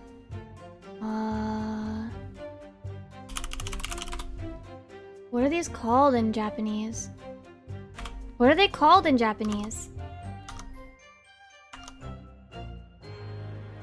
I was gonna go get one from Irastoya, but I don't actually know what they're called in Japanese. For funnies.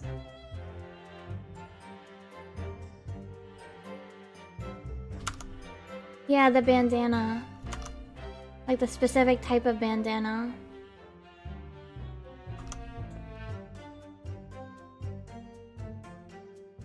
But we'll just keep going. I did everything I could to defend this man. Hachimaki! Oh wait, hold on, yeah. Yeah, that's right.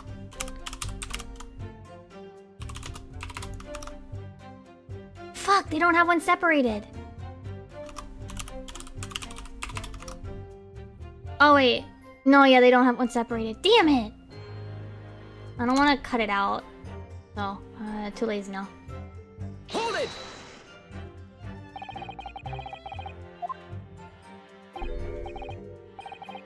No. I would have only just grabbed from Irasto, yeah. I'm not bothering to search Google.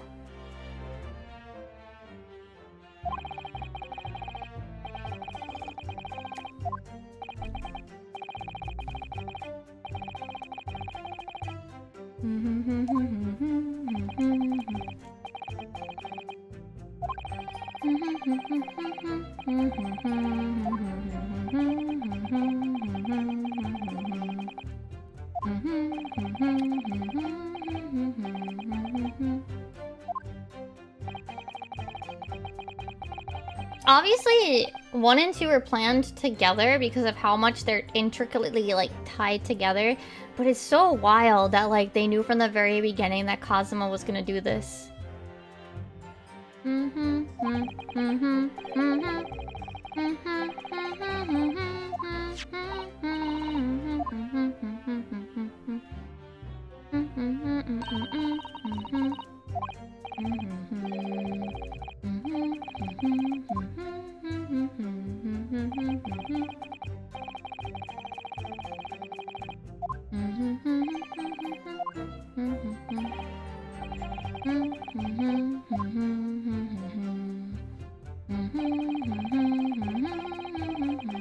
Hold it!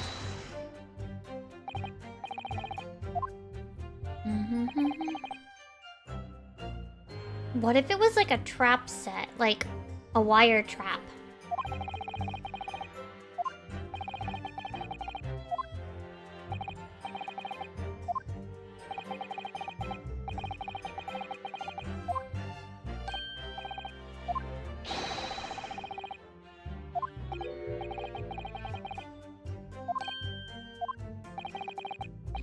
Which would explain maybe why Gregson ended up so close to it, right?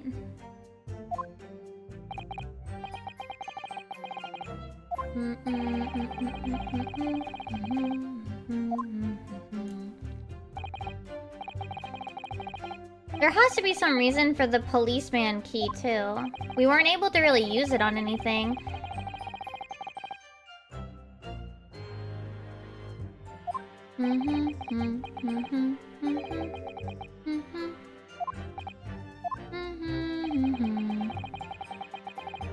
Oh! Oh no, the wet slaps!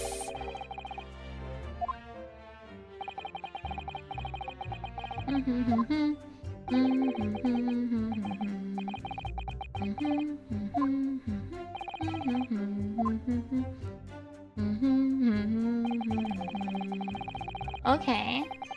Hold it!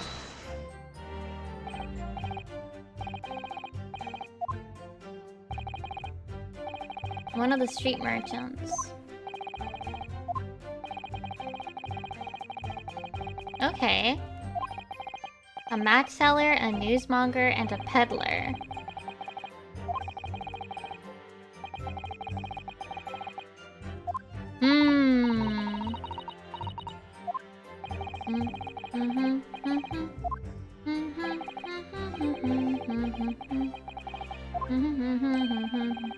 You're supposed to be the Reaper.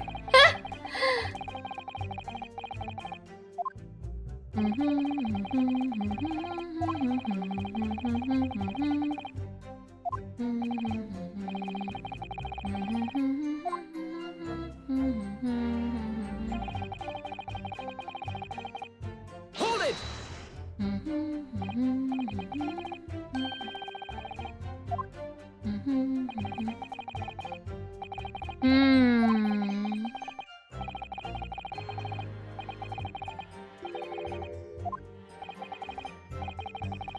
The rapper. I don't think that's how it works.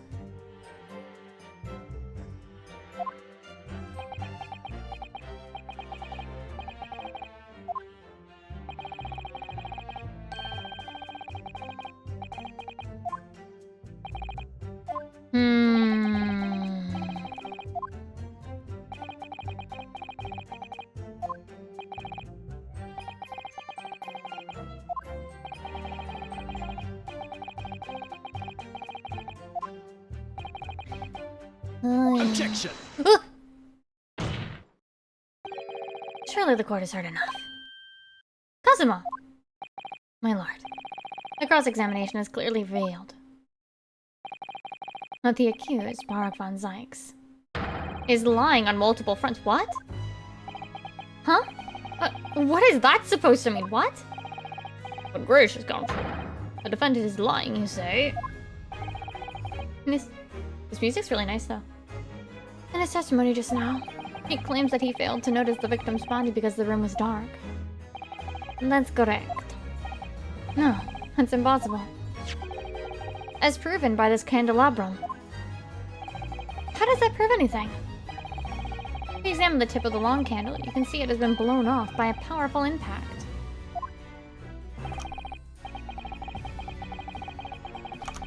One would assume that the projectile from the firearm passed through the victim and struck the candle. The problem comes when you consider the other two candles, which are clearly of a different length. Yes, I see that only one of the candles appear to have been struck by the bullet is long. We could reasonably expect someone to have lit all three candles together. Which begs the question of why only one has ended up longer than the others. That must be because that particular candle was extinguished when the others were still burning. That's right. When the candle was hit by the bullet, it obviously went out. But the other two candles would still have been burning. The fact is, the victim's body would have been illuminated by the light still thrown by the candelabrum.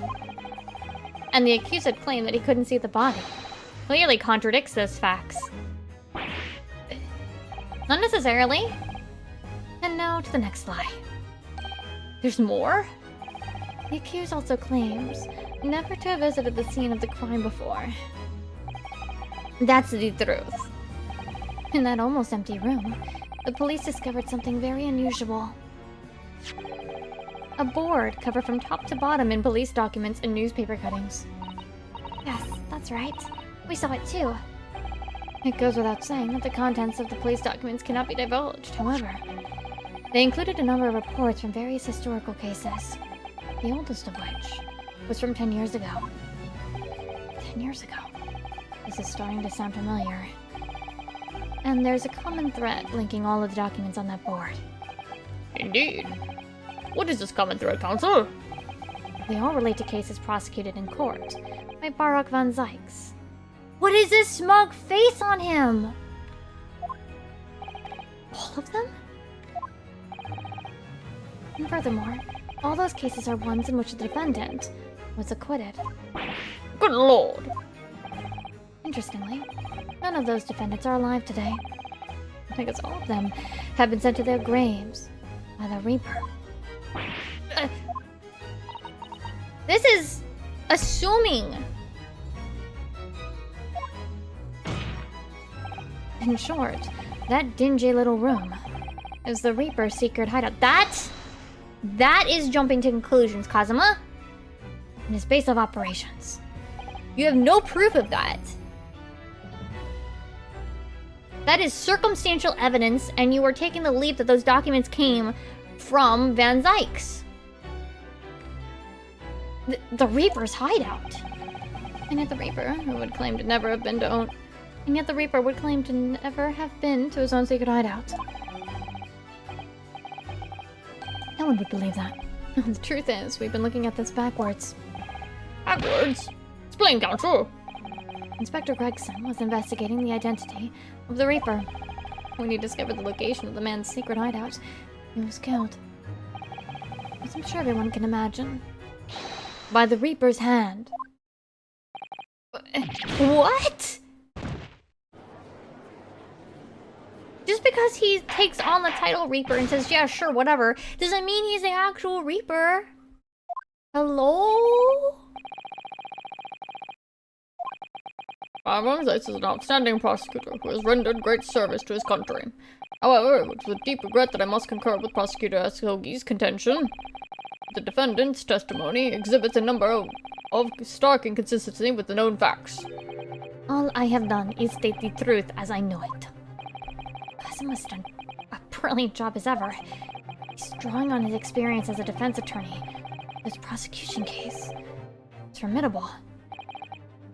Counsel, you will submit the board that you just showed to the court as evidence. Believe it to be fundamental in establishing the facts surrounding the Reaper's existence. Thank you, my lord. This is some, like, crazy man board. This is some crazy man board.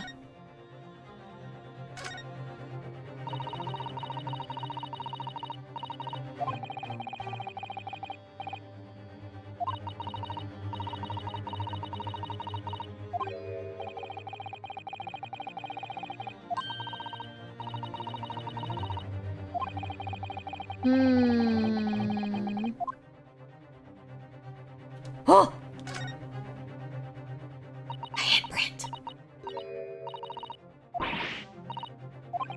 handprint.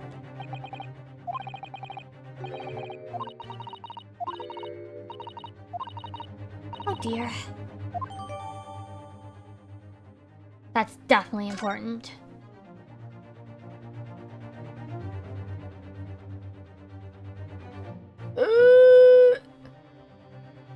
I wish we could get more information from the board itself, but whatever. Okay, a new witness. Witnesses who saw events unfold on the day in question. They were mentioned in the previous testimony too, if you remember. Yeah, the street sellers who heard the gunshot and went running into the room. Very well, lead the witnesses in. The defendant may step down from the witness stand. Certainly, my lord.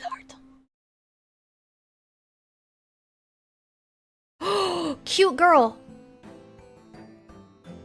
Beppo! Now, witnesses, state your names and occupations for the court. Is his lip okay? Names? We don't use names, far too fancy for the legs of us. We're just free and easy. Say what we like, live where we want to live. Give the bull a vacant stare as they walk down Fresno and spin a few words into a verse for them. Would I be right in assuming that all three of you make a living by selling wares on the street? Everyone calls me Gossip. I spell jaunty little titbits to passers-by, you know. Jaunty little titbits? Been an absolute smasher for you, sir. Right up your ginnel it is. 6 is the price and a penny less. Wait, you're actually trying to sell it to me now. Oh, come on, sir. Don't tell me you're not interested. Rather, man. Give him the money and see what it is. Pay the man, counsel.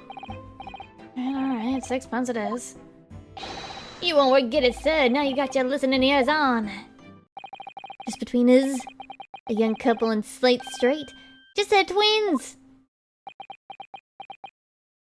I paid 6 for this.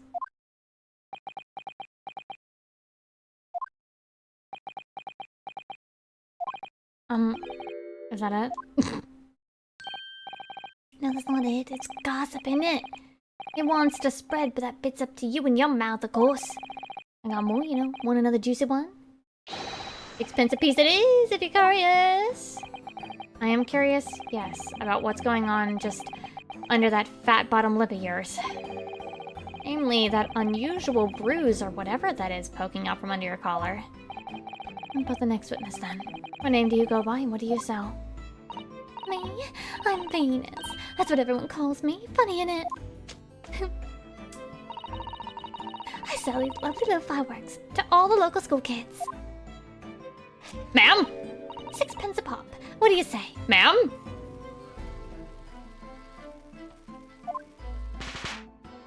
Ma'am. You weren't exaggerating with little. Did they actually sell? Oh yes, the second years can't get enough of my Venus firecrackers. Especially when I tell them that if they get 100, they could blow up the school. Not the most savory of ideas, young lady. What do you say then, eh? Want a pot with 6 for a pop? Wait, what? You want me to buy one? Tell you what, I'll let you in a little secret. If you get 100 of them, you could blow up the whole courtroom. Try the woman. Give her the money and see if she's right. Pay the woman, counsel. one. Lovely, step right then. This is something a bit extra just for you. The bean is special. Only 600 pence. 600! It's 100 of my regular fireworks. Nothing little about that, is there? And there's be nothing little about the punishment if I blew up the Old Bailey either.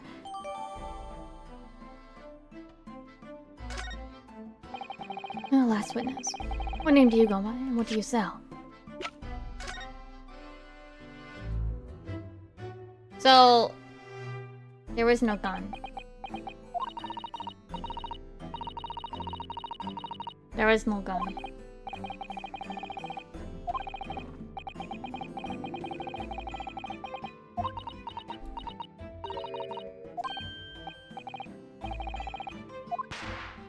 Exactly.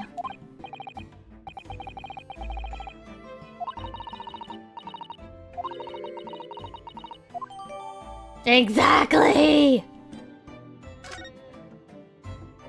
Yeah, I think she's cute though.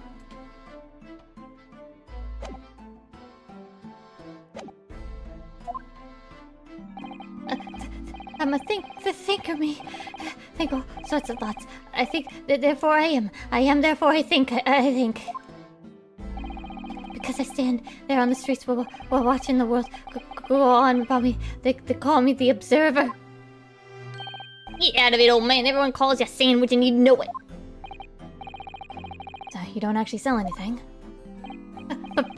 Problem shared is a problem half, they say. I give advice, I do, and think what it means. I don't actually sell anything, no. Come to think of it. Eddie. No more purchases today, please.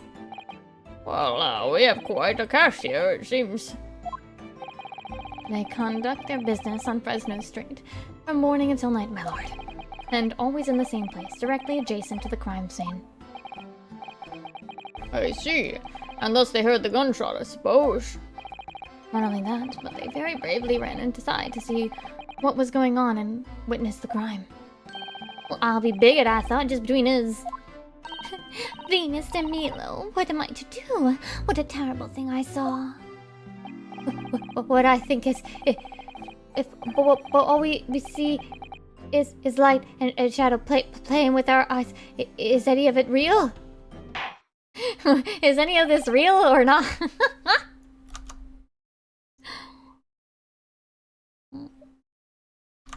Look, I'm allowed to say that she's pretty.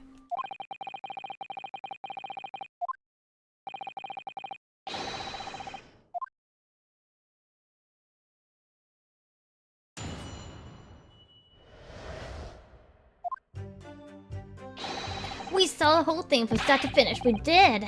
Everything from the moment they went into the building. It was less than a minute after the Reaper had gone inside that we all heard a big bang. Seems to me that quick to talk is quick to walk. Gossip couldn't wait to go and see what had happened. I ran into the room and there he was, the Reaper gun in hand, standing over the dead body. I was scared half to death, me, so I ran off to find a copper.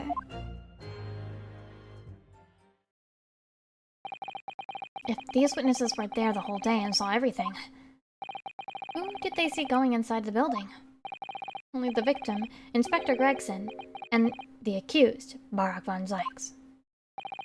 I've seen pictures of that Reaper in the paper. I know what he looks like.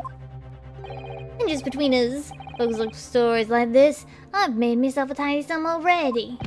Oh wait, the room was just one of several flats in the building. Someone from another flat could have done it.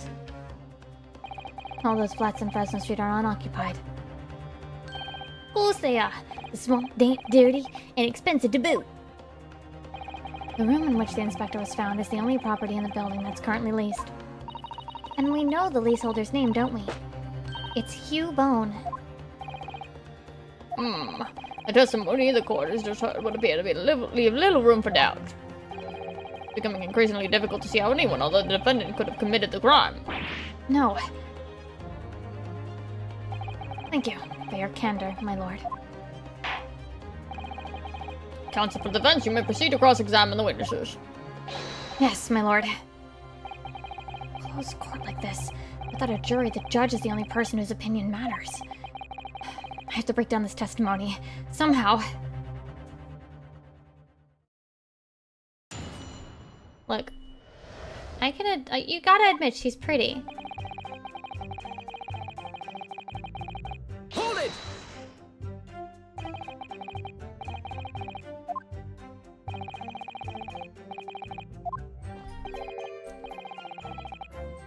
How did he get his fat lip? He definitely got beat up. He's got like marks like someone choked him. And his lip. Right?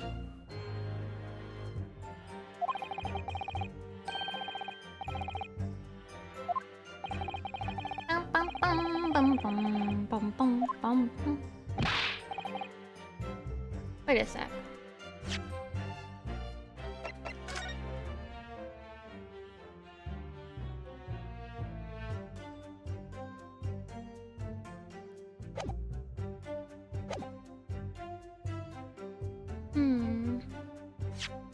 Well, he doesn't have the nose.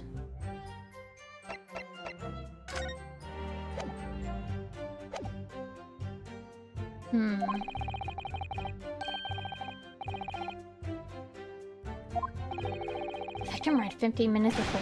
Are you sure about that? Am I sure? Am I sure? Does it seem like I'd have forgotten the fella with beard red hair that aren't like that, does it? Yeah.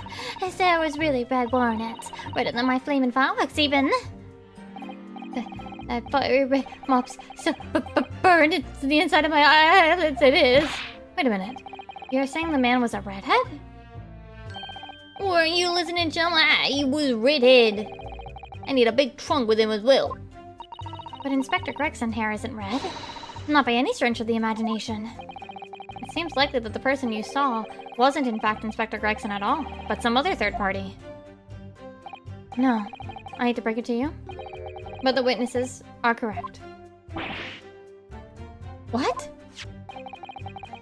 Oh, come on! Why did you not send this to us before?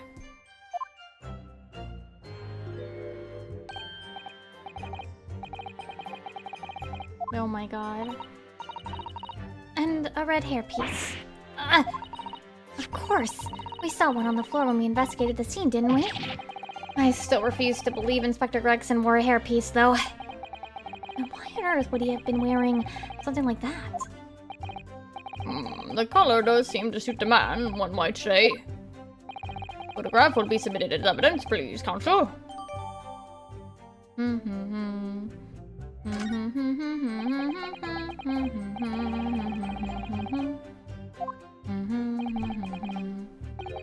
No trunk was found at the scene? That's suspicious. So it just disappeared. Oh, do you expect us to have been watching the building every second, do ya? We definitely saw him in the dock going in, though. No question about that.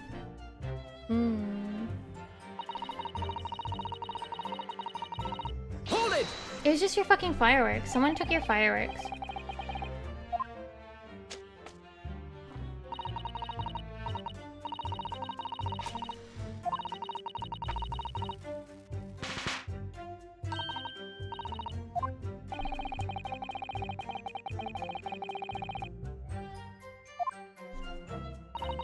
Someone bought fireworks off of her. Killed him then so that they would have an alibi. Well, set them off in some way.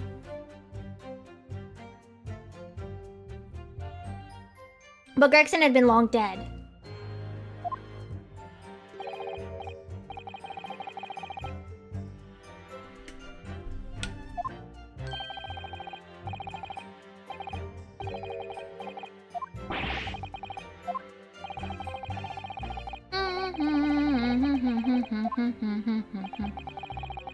No, it's not his hideout. Wait. Do you think the Reaper could be Mr. Vigil? Because there has to be a reason that